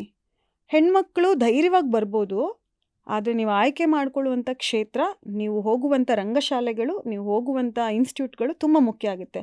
ಒಬ್ಬ ವ್ಯಕ್ತಿಯನ್ನು ಆಯ್ಕೆ ಮಾಡೋ ಪ್ರಾಜೆಕ್ಟ್ಸು, ಅವ್ರ ಜೊತೆಲಿ ಮಾತಾಡಬೇಕಾದ್ರೆ ನಾವು ಐ ಕಾಂಟ್ಯಾಕ್ಟ್ ಮಾಡಬೇಕಾದ್ರೆ ಗೊತ್ತಾಗುತ್ತೆ. ಅವ್ರ ಮಾತಲ್ಲಿ, ಅವ್ರ ನಡತೆಯಲ್ಲಿ, ಅವ್ರ ಬಿಹೇವಿಯರಲ್ಲಿ ನಮಗೆ ಗೊತ್ತಾಗ್ಬಿಡುತ್ತೆ. ಇನ್ನೋಸೆನ್ಸು ಇರಬೇಕು, ತಾಳ್ಮೆನೂ ಇರಬೇಕು. ತಕ್ಷಣಕ್ಕೆ ಏನೂ ಆಗೋದಿಲ್ಲ, ಬಂದಿದ್ದ ತಕ್ಷಣವೇ ನಾವು ಸ್ಟಾರ್ ಆಗೋದಿಲ್ಲ. ಈಗ ತುಂಬ ಜನ ನಮ್ಮನ್ನು ಮೀರಿ ಬೆಳೀತಾ ಇರ್ತಾರೆ, ಅವ್ರನ್ನ ನೋಡಿ ನಾವು ಕುಗ್ಗಬಾರ್ದು. ಇದು ಅವ್ರ ಟೈಮು, ನಮ್ಮದು ಅಂತ ಒಂದು ಟೈಮ್ ಇರುತ್ತೆ, ನಮ್ಮ ಶ್ರಮಕ್ಕೂ ಒಂದು ಟೈಮ್ ಇರುತ್ತೆ. ಅದು ಖಂಡಿತ ಬರುತ್ತೆ. ನಾನು 20 ವರ್ಷ ಕಾದಿದ್ದೀನಿ, ಮುಂದೆನೂ ನನಗೆ ಒಳ್ಳೆಯದೇ ಆಗುತ್ತೆ. ಹಾಗೆಯೇ ನಂಬಿ ಬರೋರಿಗೆ, ಸಿನಿಮಾ ಕ್ಷೇತ್ರಕ್ಕೆ ನಂಬಿ ಬರೋರಿಗೆ ಖಂಡಿತ ಒಳ್ಳೆಯದಾಗುತ್ತೆ. ಆಯ್ಕೆಗಳು ಚೆನ್ನಾಗಿರಬೇಕು. ಸೂಪರ್. ಸೊ ನಿಮ್ಮ ಲೈಫ್ ಒಂದು ಜಾನರ್ ಆಗಿದ್ರೆ ಅದು ಯಾವ ಜಾನರ್? ಸೀರಿಯಸ್. ಹೌದಾ? ಸೀರಿಯಸ್ ಡ್ರಾಮಾ ಅಂತೀರಾ? ಡ್ರಾಮಾ ಅಂತಲ್ಲ, ಸ್ವಲ್ಪ ಸೀರಿಯಸ್. ನಿಮ್ಮ ಫ್ಯೂಚರ್ ಕನಸುಗಳೇನು? ನಾನು ಒಂದಷ್ಟು ಮ್ಯಾನಿಫೆಸ್ಟ್ ಮಾಡ್ತಿದ್ದೀನಿ. ನಾನು ರಂಗಭೂಮಿಯಲ್ಲಿ ಒಂದಷ್ಟು ನಾಟಕಗಳನ್ನು ನಿರ್ದೇಶನ ಮಾಡಿದ್ದೀನಿ. ಸಿನಿಮಾವನ್ನು ನಿರ್ದೇಶನ ಮಾಡಬೇಕು ಅನ್ನೋದು ನನ್ನ ಆಸೆ. ಹಾಗೆ ಒಳ್ಳೆ ನಟಿಯಾಗಿ ಕೆಲಸ ಮಾಡಬೇಕು ಅಂತ ಆಸೆ ನನಗೆ. ನಾನು ನಟಿಯಾಗೆ ಬಂದಿದ್ದು, ಅದ್ರ ಜೊತೆಲಿ ನನಗೆ ಗೊತ್ತಿಲ್ಲದಲೇ ನನಗೆ ಈ ಸಿನಿಮಾ ಕ್ಷೇತ್ರ ನಿರ್ದೇಶನದ ವಿಭಾಗಕ್ಕೂ ಕರ್ಕೊಂಡು ಬಂತು. ರಂಗದಲ್ಲಿ ನಿರ್ದೇಶಕಿಯಾಗಿ ಗುರುತಿಸ್ಕೊಂಡಿದ್ದೀನಿ. ಸಿನಿಮಾದಲ್ಲೂ ನಾನು ಅಸೋಸಿಯೇಟ್ ಆಗಿ ಡೈರೆಕ್ಟರ್ ಆಗಿ ಗುರುತಿಸ್ಕೊಂಡಿದ್ದೀನಿ. ಅದಕ್ಕೆ ನಾನು ಧನ್ಯವಾದಗಳನ್ನ ನಾನು ನನ್ನ ಮನಸ್ಸಿಗೆ, ನನ್ನ ಆತ್ಮಕ್ಕೆ ಮತ್ತು ದೇವರಿಗೆ, ಇಂಡಸ್ಟ್ರಿಗೆ ಹೇಳಕ್ಕೆ ಇಷ್ಟಪಡ್ತೀನಿ. ನಾನು ನಿರ್ದೇಶಕಿ ಆಗಬೇಕು ಅನ್ನೋದು ನನ್ನ ಆಸೆ. ಅದ್ರ ಜೊತೆಲಿ ನನ್ನ ಮಕ್ಕಳು ಒಂದಷ್ಟು ಜನ ಇದ್ದಾರೆ, ನನ್ನ ಹತ್ರ ಪಾಠ ಕಲಿತಂಥ ಮಕ್ಕಳು. ಅವರಿಗೆ ನನ್ನದೇ ಆದಂಥ ಒಂದು ಪ್ರೊಡಕ್ಷನಲ್ಲೂ ನಾನು ತುಂಬ ಕೆಲಸ ಕೊಡಬೇಕು ಅನ್ನೋ ಆಸೆ ನನಗಿದೆ. ನಾನು ನಿರ್ದೇಶಕಿಯಾಗಿ ನನ್ನ ಮಕ್ಕಳನ್ನು ಬೆಳೆಸಬೇಕು, ತೆರೆ ಮೇಲೆ ನೋಡಬೇಕು ಅನ್ನೋದು. ಒಬ್ಬ ಟೀಚರ್ಗೆ ತುಂಬ ಇಂಪಾರ್ಟೆಂಟ್ ಏನಂದರೆ ಅವ್ರ ಮಕ್ಕಳನ್ನ ಆನ್ ಸ್ಕ್ರೀನ್ ನೋಡೋದು ತುಂಬ ಇಷ್ಟ. ನನ್ನ ಮಕ್ಕಳು ತುಂಬ ಜನ ಬೆಳೆದಿದ್ದಾರೆ, ನನಗೆ ಖುಷಿಯಾಗುತ್ತೆ. ನಾನು ಇನ್ನೂ ತುಂಬ ಜನರನ್ನ ಹಂಗೆ ನೋಡೋಕ್ಕೆ ಇಷ್ಟಪಡ್ತೀನಿ ಅಷ್ಟೇ. ಸೊ ಈ ಒಂದು ನಿಮ್ಮ ಒಳ್ಳೆ ಥಾಟ್ ಬೇಗ ನೆರವೇರಲಿ, ಬೇಗ ನಿಜ ಆಗಲಿ. ನೀವು ಒಬ್ಬ ಅದ್ಭುತ ನಿರ್ದೇಶಕಿಯಾಗಿ ನಿಮ್ಮ ಎಲ್ಲ ಮಕ್ಕಳು ಸೂಪರಾಗೆ ಸ್ಟಾರ್ಗಳಾಗಿ ಬೆಳೀಲಿ ಅಂತ ಆಶಿಸ್ತಾ ಮುಂದಕ್ಕೆ ಹೋಗೋಣ. ಸ್ವಲ್ಪ ಫನ್ ಕಾಂಟ್ರವರ್ಷಿಯಲ್ ರೌಂಡ್ಗೆ ಹೋಗೋಣ. ಸೊ ಇವಾಗ we will move on to the next round. ಒಂದು ಸ್ವಲ್ಪ ತಮಾಷೆ, ಸ್ವಲ್ಪ ಕಾಂಟ್ರವರ್ಸಿ. ಯಾವ ಡೈರೆಕ್ಟರ್ ಕನ್ನಡ ಇಂಡಸ್ಟ್ರಿಲಿ ಅವರೇ ಸಿನಿಮಾನ ಇನ್ವೆಂಟ್ ಮಾಡಿದ್ದಾರೆ ಅನ್ನೋ ರೇಂಜ್ಗೆ ಆಡ್ತಾರೆ? ಇಲ್ಲ, ನನಗೆ ಅದ್ರ ಬಗ್ಗೆ ಆನ್ಸರ್ ಇಲ್ಲ. ಓಪನ್ ಟಾಕ್ ವಿತ್ ಶ್ರೇಯಾ ಸೂರಿಲಿ ನೀವು ಅದು ಮಾತು ಹೇಳಂಗೆ ಇಲ್ಲ. ಇಲ್ಲ, ನನಗೆ ನೋ ಕಮೆಂಟ್ಸ್. ನಿಮ್ಮ ವರ್ಸ್ಟ್ ಕ್ರಿಯೇಟಿವ್ ಸಜೆಷನ್ ಯಾರು ಕೊಟ್ಟಿರೋದು ಇಲ್ಲಿ ತನಕ ನಿಮಗೆ? ಸರ್, ವರ್ಸ್ಟ್ ಕ್ರಿಯೇಟಿವ್ ಸಜೆಷನ್ ಅಂತ ನನಗೆ ಕೆಲವ್ರು ಕೊಟ್ಟಿದ್ದಾರೆ. ಬಟ್ ಅದಕ್ಕೆಲ್ಲ ನನಗೆ ಗೊತ್ತಾಗ್ಬಿಡುತ್ತೆ, ಇದು ಚೆನ್ನಾಗಿಲ್ಲ, ಈ ಐಡಿಯಾನೇ ಚೆನ್ನಾಗಿಲ್ಲ ಅಂತ ಗೊತ್ತಾಗ್ಬಿಡುತ್ತೆ. ಸೊ ನಮ್ಮ ಇಂಡಸ್ಟ್ರಿಲಿ which actor do you think needs a national award? Shivanna sir, Sudeep sir, ಆಮೇಲೆ ದರ್ಶನ್ ಸರ್, ಅವರೆಲ್ಲ ಒಳ್ಳೆ ನಟರು. ಯಶ್ ಸರ್, ತುಂಬ ಜನ ಇದ್ದಾರೆ. ನಾನು ಅಂದರೆ ಈ ಜನ್ರೇಷನ್ ಅಂತಲ್ಲ, ಹಿಂದಿನ ಜನ್ರೇಷನ್ಲು ತುಂಬ ದೊಡ್ಡ ದೊಡ್ಡ ಹಿರಿಯ ಕಲಾವಿದರೆಲ್ಲ ಇದ್ದಾರೆ. ಮಶ್ರೀ ಅಮ್ಮಂಗೆ ಸಿಗಬೇಕು. ಓಕೆ, ನಿಮ್ಗೆ ಇಲ್ಲಿ ತನಕ ಫಿಲ್ಮ್ ಇಂಡಸ್ಟ್ರಿಲಿ ಬಂದಿರೋ ಬೆಸ್ಟ್ ಕಾಂಪ್ಲಿಮೆಂಟ್ಸ್ ಏನು? ನೀವು ಪರ್ಸ್ನಲ್ ಲೈಫ್ಗೂ ಪ್ರೊಫೆಷ್ನಲ್ ಲೈಫ್ಗೂ ಸಂಬಂಧ ಇಲ್ಲ. ಪರ್ಸ್ನಲ್ ಆಗೇ ಬೇರೆ ಇರ್ತೀರಾ, ಪ್ರೊಫೆಷ್ನಲ್ ಆಗೇ ಬೇರೆ ಇರ್ತೀರಾ, ಬೇರೆ ಆಗ್ಬಿಡ್ತೀರಾ, ಹುಡುಗರ ಥರ ಆಗ್ಬಿಡ್ತೀರಾ ಅಂತ ಹೇಳಿದ್ದಾರೆ. ಅದು ನಾನು ನೋಡಿಲ್ಲ. ಬಟ್ ಸಮ್ಟೈಮ್ಸ್ ನಂದು ವಿಡಿಯೋಸ್, ಫೋಟೋಸ್ ಎಲ್ಲ ನೋಡಿದಾಗ ಸ್ವಲ್ಪ ನಾನು ಬೇರೆ ಆಗ್ಬಿಟ್ಟಿದ್ದೀನಿ ಅಂತ ಅನ್ಸುತ್ತೆ. ನೀವು ವರ್ಕ್ ಮಾಡಿರೋದ್ರಲ್ಲಿ ಬೆಸ್ಟ್ ಫೇವ್ರೆಟ್ ಆಕ್ಟರ್ ಯಾರು ನಿಮಗೆ? ವಿನೋದ್ ಪ್ರಭಾಕರ್ ಸರ್ ಇಷ್ಟ, ರಮೇಶ್ ಅರವಿಂದ್ ಸರ್ ಇಷ್ಟ, ರಾಧಿಕಾ ಮ್ಯಾಮ್ ಇಷ್ಟ. ನೀವು ವರ್ಕ್ ಮಾಡಿರೋದ್ರಲ್ಲಿ who do you think is your favourite director? Sir, ನಾನು ಕೆಲಸ ಮಾಡಿರೋ ಎಲ್ಲ ಡೈರೆಕ್ಟರ್ಸು ನನ್ನ ಫೇವ್ರೆಟ್ಟು. ಯಾರು ಜಾಸ್ತಿ ಯಾರು ಕಮ್ಮಿ ಅಂತ ಇಲ್ಲ. ಯಾಕೆಂದರೆ ಎಲ್ಲರಲ್ಲೂ ಒಂದೊಂದು ಸ್ಪೆಷಲ್ ಗುಣ ಇದೆ. ನಾನು ಎಲ್ಲರಿಂದನೂ ಕಲ್ತಿದ್ದೀನಿ. Have you ever been pressurised for glam roles? ನೀನು ಗ್ಲಾಮ್ ರೋಲ್ಸ್ ಮಾಡಲೇಬೇಕು ಅಂತ ಯಾವ ಥರ ನಿಮಗೆ ಏನಾರ ಪ್ರೆಷರ್ ಯಾವ ಥರ ಬಂದಿದೆಯಾ? ನಾನು ಆ ಥರ ಪಾತ್ರಗಳ ಆಯ್ಕೆಯಲ್ಲಿ ಹುಡುಕಾಟದಲ್ಲೇ ಇದ್ದೀನಿ. ಆದರೆ ನಾನು ಒಂದು ವೇಶ್ಯ ಹೆಣ್ಮಗಳು ಪಾತ್ರದಲ್ಲಿ ಮಾಡಿದ್ದೆ. ಅದು ಯಾರೂ ಪ್ರೆಷರ್ ಮಾಡಿಲ್ಲ. ಬಟ್ ನನಗೆ ಆಸೆ ಇತ್ತು, ಆ ಪಾತ್ರ ಮಾಡಬೇಕು, ಚಾಲೆಂಜಿಂಗ್ ಅಂತ ಇತ್ತು. ಸೊ ನೀವು ಹೊಸಬರ ಜೊತೆ, ಹೊಸ ಡೈರೆಕ್ಟರ್ಸು, ಹೊಸ ಟೀಮ್ಸ್ ಜೊತೆ ವರ್ಕ್ ಮಾಡಿದ್ದೀರಾ, ಹೊಸ ಸ್ಟಾರ್ಸು, ಹೊಸ ಆ್ಯಕ್ಟರ್ಸು, ಹೊಸ ಡೈರೆಕ್ಟರ್ಸು, ಹಳಬರ ಜೊತೆನೂ ಕೆಲಸ ಮಾಡಿದ್ದೀರಾ. ಸೊ ಹೊಸಬರ ಜೊತೆ ಕೆಲಸ ಮಾಡಿದಾಗ, ಹಳಬರ ಜೊತೆ ಕೆಲಸ ಮಾಡಿದಾಗ ಯಾವ್ದು ಮೋರ್ ಕಂಫರ್ಟಬಲ್ ಅನ್ಸುತ್ತೆ ನಿಮಗೆ? ಸರ್, ಹೊಸಬರು ತುಂಬ ಕಲಿಬೇಕು.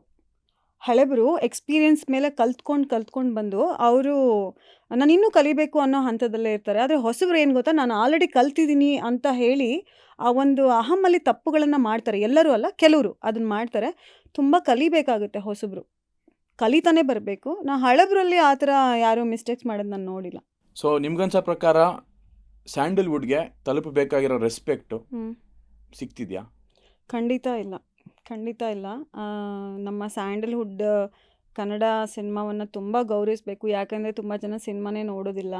ಅದರಲ್ಲೂ ಸ್ಪೆಷಲಿ ಹೊಸಬರಿಗೆ ತುಂಬ ಎನ್ಕರೇಜ್ ಬೇಕು ಅಂತ ಅನಿಸುತ್ತೆ. ಯಾಕೆಂದರೆ ಹಳೆಯ ಸಿನಿಮಾಗಳನ್ನ ನಾವು ನೋಡ್ತಾ ಇದ್ದರೆ ಅದು ಇವತ್ತಿಗೂ ಕೂಡ ಮೆಮೊರಿಲಿದೆ. ಹೊಸ ಸಿನಿಮಾಗಳು ಹೀಗೆ ಬಂದು ಹೀಗೆ ಹೋಗ್ತಾ ಇದೆ.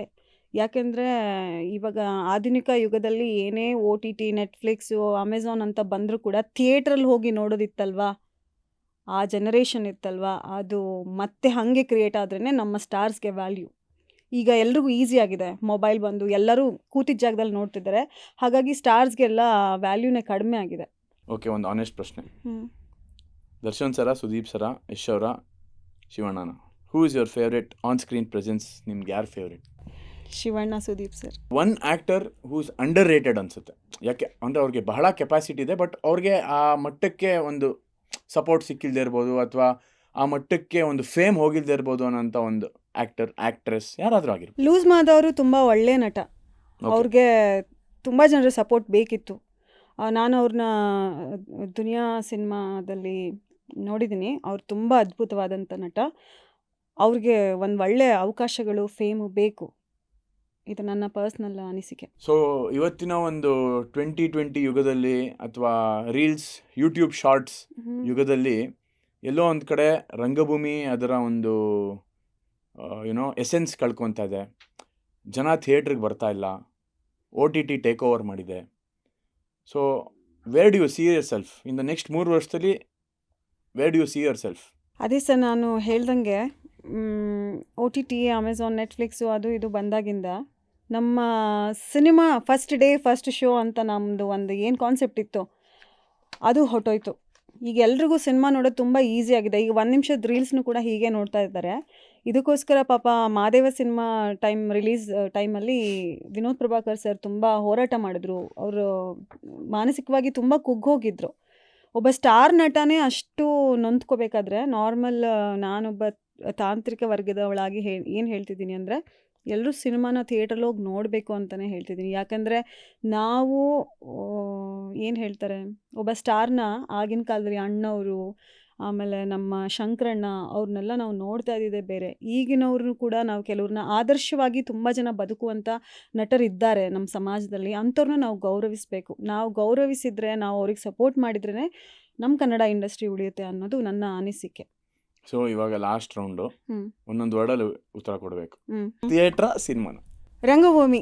ರಂಗಭೂಮಿ. ಓಕೆ. ರಿಯಲಿಸ್ಟಿಕ್ ಆ್ಯಕ್ಟಿಂಗಾ, ಕಮರ್ಷಿಯಲ್ ಆ್ಯಕ್ಟಿಂಗ್? Realistic acting. ರೈಟಿಂಗಾ, ಡೈರೆಕ್ಷನ್? ಡೈರೆಕ್ಷನ್. ಸೋಲೋ ಟ್ರಿಪ್ಪಾ, ಫ್ಯಾಮಿಲಿ ಟ್ರಿಪ್ಪಾ? Family trip. ಕಾಸಾ, ಪೀಸಾ? ಪೀಸ್. ರೆಸ್ಪೆಕ್ಟಾ, ಹೆಸರಾ? ರೆಸ್ಪೆಕ್ಟ್. ಲಾಜಿಕ್ಕಾ, ಎಮೋಷನಾ? ಎಮೋಷನ್. ಡ್ರೀಮರಾ, ರಿಯಲಿಸ್ಟಿಕ್ಕಾ? ಡ್ರೀಮರ್. ನಿಮ್ಮ ಒಂದು ಅದ್ಭುತವಾದ ಒಂದು ಟೈಮ್ನ ನನ್ನ ಜೊತೆ, ನಮ್ಮ ವೀಕ್ಷಕರ ಜೊತೆ ಕೊಟ್ಟಿದ್ದಕ್ಕೆ ತುಂಬ ಥ್ಯಾಂಕ್ ಯು. ಸೊ ಲಾಸ್ಟಲ್ಲಿ ಹೊರಡೋಕ್ಕೆ ಮುಂಚೆ 1.5 ಬಗ್ಗೆ ಏನು ಹೇಳೋಕ್ಕೆ ಇಷ್ಟಪಡ್ತೀರಾ? ಆ್ಯಂಡ್ ಏನಕ್ಕೆ ಜನಕ್ಕೆ ನೀವು ಆ ಸಿನಿಮಾ ನೋಡು ಅಂತ ಹೇಳೋಕ್ಕೆ ಇಷ್ಟಪಡ್ತೀರಾ? ನಾವು ತುಂಬ ಕಷ್ಟಪಟ್ಟು ಮಾಡಿದ್ದೀವಿ ಸಿನಿಮಾ ನೋಡಿ ಅಂತ ಹೇಳಲ್ಲ. ನಾವು ತುಂಬ ಇಷ್ಟಪಟ್ಟು ಖುಷಿಯಾಗಿ ಮಾಡಿದ್ದೀವಿ. ಈ ಸಿನಿಮಾದಲ್ಲಿ ಪ್ರತಿಯೊಬ್ಬರೂ ಕೂಡ ತುಂಬ ಸ್ಯಾಕ್ರಿಫೈಸ್ ಮಾಡಿದ್ದಾರೆ. ಅಂದರೆ ಪ್ರೀತಿ ಅನ್ನೋ ಒಂದು ವಿಚಾರ ನಾನು ಆವಾಗಲೇ ಹೇಳಿದಾಗೆ ತುಂಬ ಪ್ರೀತಿಯಿಂದ ಒಬ್ರಿಗೊಬ್ಬರು ಪರಸ್ಪರವಾಗಿ ನಾವು ಒಂದು ಬಾಂಡಿಂಗಲ್ಲಿ ಮಾಡಿದಂಥ ಸಿನಿಮಾ. ಮತ್ತು ಹೆಣ್ಮಕ್ಳಿಗೆ ಗೌರವಿಸಿ ಅನ್ನೋದನ್ನು ಈ ಸಿನಿಮಾದಲ್ಲಿ ಹೇಳಿದ್ದಾರೆ. ಮತ್ತು ಹಾಗೆ ಫ್ಯೂಚರಲ್ಲಿ ಏನೆಲ್ಲ ಸಾಧ್ಯತೆಗಳಿದೆ, ಈ ಹಿಂದೆ ಹೆಣ್ಣನ್ನು ಎಷ್ಟು ನಾವು ಅಗೌರವದಿಂದ ನೋಡಿದ್ವಿ, ಹಾಗೆ ಮುಂದೆ ಹೆಣ್ಮಕ್ಳು ಹೇಗೆ ಅಗೌರವದಿಂದ ನಮ್ಮನ್ನು ಕಾಣಬಹುದು. ಕರ್ಮ ಇಸ್ ರಿಟರ್ನ್ಸ್ ಅಂತ ಹೇಳ್ತಾರೆ. ಕರ್ಮ ರಿಟರ್ನ್ಸ್ ಆಗುತ್ತೆ ಅನ್ನೋದು ಅದು ಖಂಡಿತ ನಮ್ಮ ಸಿನಿಮಾದಲ್ಲೂ ಹೇಳ್ತಾ ಇದ್ದಾರೆ ಅದನ್ನು. ಅಂದರೆ ನಾವು ಯಾರಿಗಾದ್ರೂ ಏನಾದರೂ ಮಾಡಿದರೆ ಅದು ರಿಟರ್ನ್ ಆಗುತ್ತೆ ಅನ್ನೋದು ನಮ್ಮ ಸಿನಿಮಾದಲ್ಲಿ ನಾವು ತುಂಬ ಕಾಮಿಡಿಯಾಗಿ ಹೇಳಕ್ಕೆ ಹೊರಟಿದ್ದೀವಿ. ಹಾಗಾಗಿ ನಮ್ಮ ಸಿನಿಮಾನ ನೋಡಿ, ತುಂಬ ಪ್ರೀತಿಯಿಂದ ಬಂದು ನೋಡಿ. ಸಾಧ್ಯ ಆದರೆ ಖುಷಿಪಡಿ, ಸಪೋರ್ಟ್ ಮಾಡಿ. ಇದು ಗಂಡು ಮಕ್ಕಳಿಗೆ ಅಂತ ಸ್ಪೆಷಲಾಗಿ ಅವರ ಮನಸ್ಥಿತಿಯನ್ನು ತಗೊಂಡು ಮಾಡಿರುವಂಥ ಒಂದು ಸಿನಿಮಾ. ಹಾಗಾಗಿ ಗಂಡು ಮಕ್ಳಿಗೆ ತುಂಬ ಇಷ್ಟ ಆಗುತ್ತೆ. ಹಾಗೆ ಹೆಣ್ಮಕ್ಳು ಕೂಡ ಬಂದು ನೋಡಿ ಅಂತ ನಾನು ರಿಕ್ವೆಸ್ಟ್ ಮಾಡ್ಕೋತೀನಿ. Thank you so much Nirmala Nathan ಅವರೇ. ನಿಮ್ಮ ಲೈಫ್, ನಿಮ್ಮ ಜರ್ನಿ, ಸಿನಿಮಾ ಬಗ್ಗೆ, ಇನ್ಸ್ಟಿಟ್ಯೂಟ್ಸ್ ಬಗ್ಗೆ ಸಾಕಷ್ಟು ಜನ ಪ್ರತಿಭಾವಂತರಿಗೆ, ಬರೋ ಆಸಕ್ತಿ ಇರೋರಿಗೆ ಎಲ್ಲಿ ಹೋಗಬೇಕು, ಏನು ಮಾಡಬೇಕು, ಒಂದಷ್ಟು ಒಳ್ಳೊಳ್ಳೆ ವಿಚಾರಗಳು ನಮ್ಮ ಜೊತೆ ಶೇರ್ ಮಾಡಿದ್ದೀರಾ. ಧನ್ಯವಾದಗಳು. Thank you for coming. Thank you for being part of 1.5. Thank you sir. And thank you for being my associate director. Thank you sir. ನೀವು ನಮಗೆ ಅವಕಾಶ ಕೊಟ್ಟಿದ್ದಕ್ಕೆ ತುಂಬ ಥ್ಯಾಂಕ್ಸ್ ಹೇಳ್ತೀನಿ. ಮತ್ತು ಇನ್ನೊಂದು ಸ್ಪೆಷಲ್ ಥ್ಯಾಂಕ್ಸ್ ಹೇಳಬೇಕು, ಯಾವ ಸಿನಿಮಾ ತಂಡದಲ್ಲೂ ಈ ಥರ ಟೆಕ್ನಿಷಿಯನ್ಸ್ನ ಕರೆದು ಮಾತಾಡಿ ಗೌರವಿಸಿದ್ದು ನಾನು ನೋಡಿಲ್ಲ. ನಾನೊಬ್ಬ ಟೆಕ್ನಿಷಿಯನ್ ಆಗಿ ಮತ್ತು ನಟಿಯಾಗಿ ನಾನು ನಿಮಗೆ ಧನ್ಯವಾದಗಳನ್ನ ಹೇಳ್ತೀನಿ. ಯಾಕೆಂದರೆ ಟೆಕ್ನಿಷಿಯನ್ಸ್ ಬೆಳಿಬೇಕು, ಅವರಿಂದನೇ ಸಿನಿಮಾ. ಟೆಕ್ನಿಷಿಯನ್ಸ್ನ ಗುರ್ತಿಸೋದು ತುಂಬ ಕಡಿಮೆ, ತೆರೆ ಹಿಂದೆ ಇರ್ತಾರೆ. ಅವ್ರನ್ನ ರೆಸ್ಪೆಕ್ಟ್ ಮಾಡ್ತಿದ್ರಲ್ಲ, ಅದಕ್ಕೆ ನಾನು ಸ್ಪೆಷಲ್ ಥ್ಯಾಂಕ್ಸ್ ಹೇಳ್ತಾ ಇದ್ದೀನಿ. Thank you. ನಾನು ಆ್ಯಕ್ಚುಲಿ ನನ್ನ ಎಲ್ಲ ಇಂಟರ್ವ್ಯೂಸಲ್ಲೂ, ಎಲ್ಲ ಮೀಡಿಯಾ ಇಂಟ್ರಾಕ್ಷನ್ಸಲ್ಲೂ ನಾನು ಒಂದನ್ನೇ ಹೇಳ್ಕೊಂಬರ್ತಿರೋದು, 1.5 is not just a film, it's a technicians film. ಪ್ರತಿಯೊಂದು ಡಿಪಾರ್ಟ್ಮೆಂಟಲ್ಲೂ they've given their best. Music ಆಗಿರ್ಬೋದು, DI ಆಗಿರ್ಬೋದು, ಎಡಿಟಿಂಗ್ ಆಗಿರ್ಬೋದು, ಡೈರೆಕ್ಷನ್ ಡಿಪಾರ್ಟ್ಮೆಂಟ್ ಆಗಿರ್ಬೋದು, ಡೈರೆಕ್ಟ್ ಅಂತ ಹೇಳಲ್ಲ, ಡೈರೆಕ್ಷನ್ ಡಿಪಾರ್ಟ್ಮೆಂಟ್ ಆಗಿರ್ಬೋದು, ಪ್ರೊಡ್ಯೂಸರ್ಸ್ ಆಗಿರ್ಬೋದು, ಪ್ರೊಡಕ್ಷನ್ ಕ್ವಾಲಿಟಿ ವ್ಯಾಲ್ಯೂ ಆಗಿರ್ಬೋದು, ಆ್ಯಕ್ಟರ್ಸ್ ಆಗಿರ್ಬೋದು, ಸೀನಿಯರ್ಸು, ಯಂಗ್ಸ್ಟರ್ಸು, ಫಸ್ಟ್ ಟೈಮರ್ಸು ಎಲ್ಲ ಸೇರಿ ಒಂದು ಅದ್ಭುತವಾದ ಡ್ರೀಮ್ನ ತೆರೆ ಮುಂದೆ ಇಡ್ತಾ ಇದ್ದೀವಿ. ಸೊ ಆಲ್ ದ ಬೆಸ್ಟ್ ನಿಮಗೂ. ಅಸೋಸಿಯೇಟಿಂದ ನಾಳೆ ನೀವು ನಿರ್ದೇಶಕಿಯಾಗಿ ಇನ್ನೂ ಹಲವಾರು ಜನಕ್ಕೆ ನೀವು ಕೆಲಸ ಕೊಡೋಂಗಾಗಲಿ ಅಂತ ಆಶಿಸ್ತೀನಿ. ಧನ್ಯವಾದಗಳು. Thank you sir. Thank you so much ನಮ್ಮ ಪಾಡ್ಕ್ಯಾಸ್ಟ್ ನೋಡಿದ್ದಕ್ಕೆ. ಆಲ್ಫಾ ಮ್ಯೂಸಿಕ್ ಯೂಟ್ಯೂಬ್ ಚಾನಲಲ್ಲಿ ಹಾಗೂ ಎಲ್ಲ ಆನ್ಲೈನ್ ಪ್ಲ್ಯಾಟ್ಫಾರ್ಮ್ಸಲ್ಲಿ ನೀವು ನಮ್ಮ ಪಾಡ್ಕ್ಯಾಸ್ಟ್ನ ನಮ್ಮ ಪ್ರೀತಿಯ ಗೆಸ್ಟ್ಗಳು ಅವರ ಓಪನ್ ಟಾಕ್ಗಳನ್ನ ಕೇಳಬಹುದು. ಸೊ ಪ್ಲೀಸ್ ಸಬ್ಸ್ಕ್ರೈಬ್ ಮಾಡಿ, ಲೈಕ್ ಮಾಡಿ, ಫಾಲೋ ಮಾಡಿ, ಎಂಜಾಯ್ ಮಾಡಿ. Thank you so much.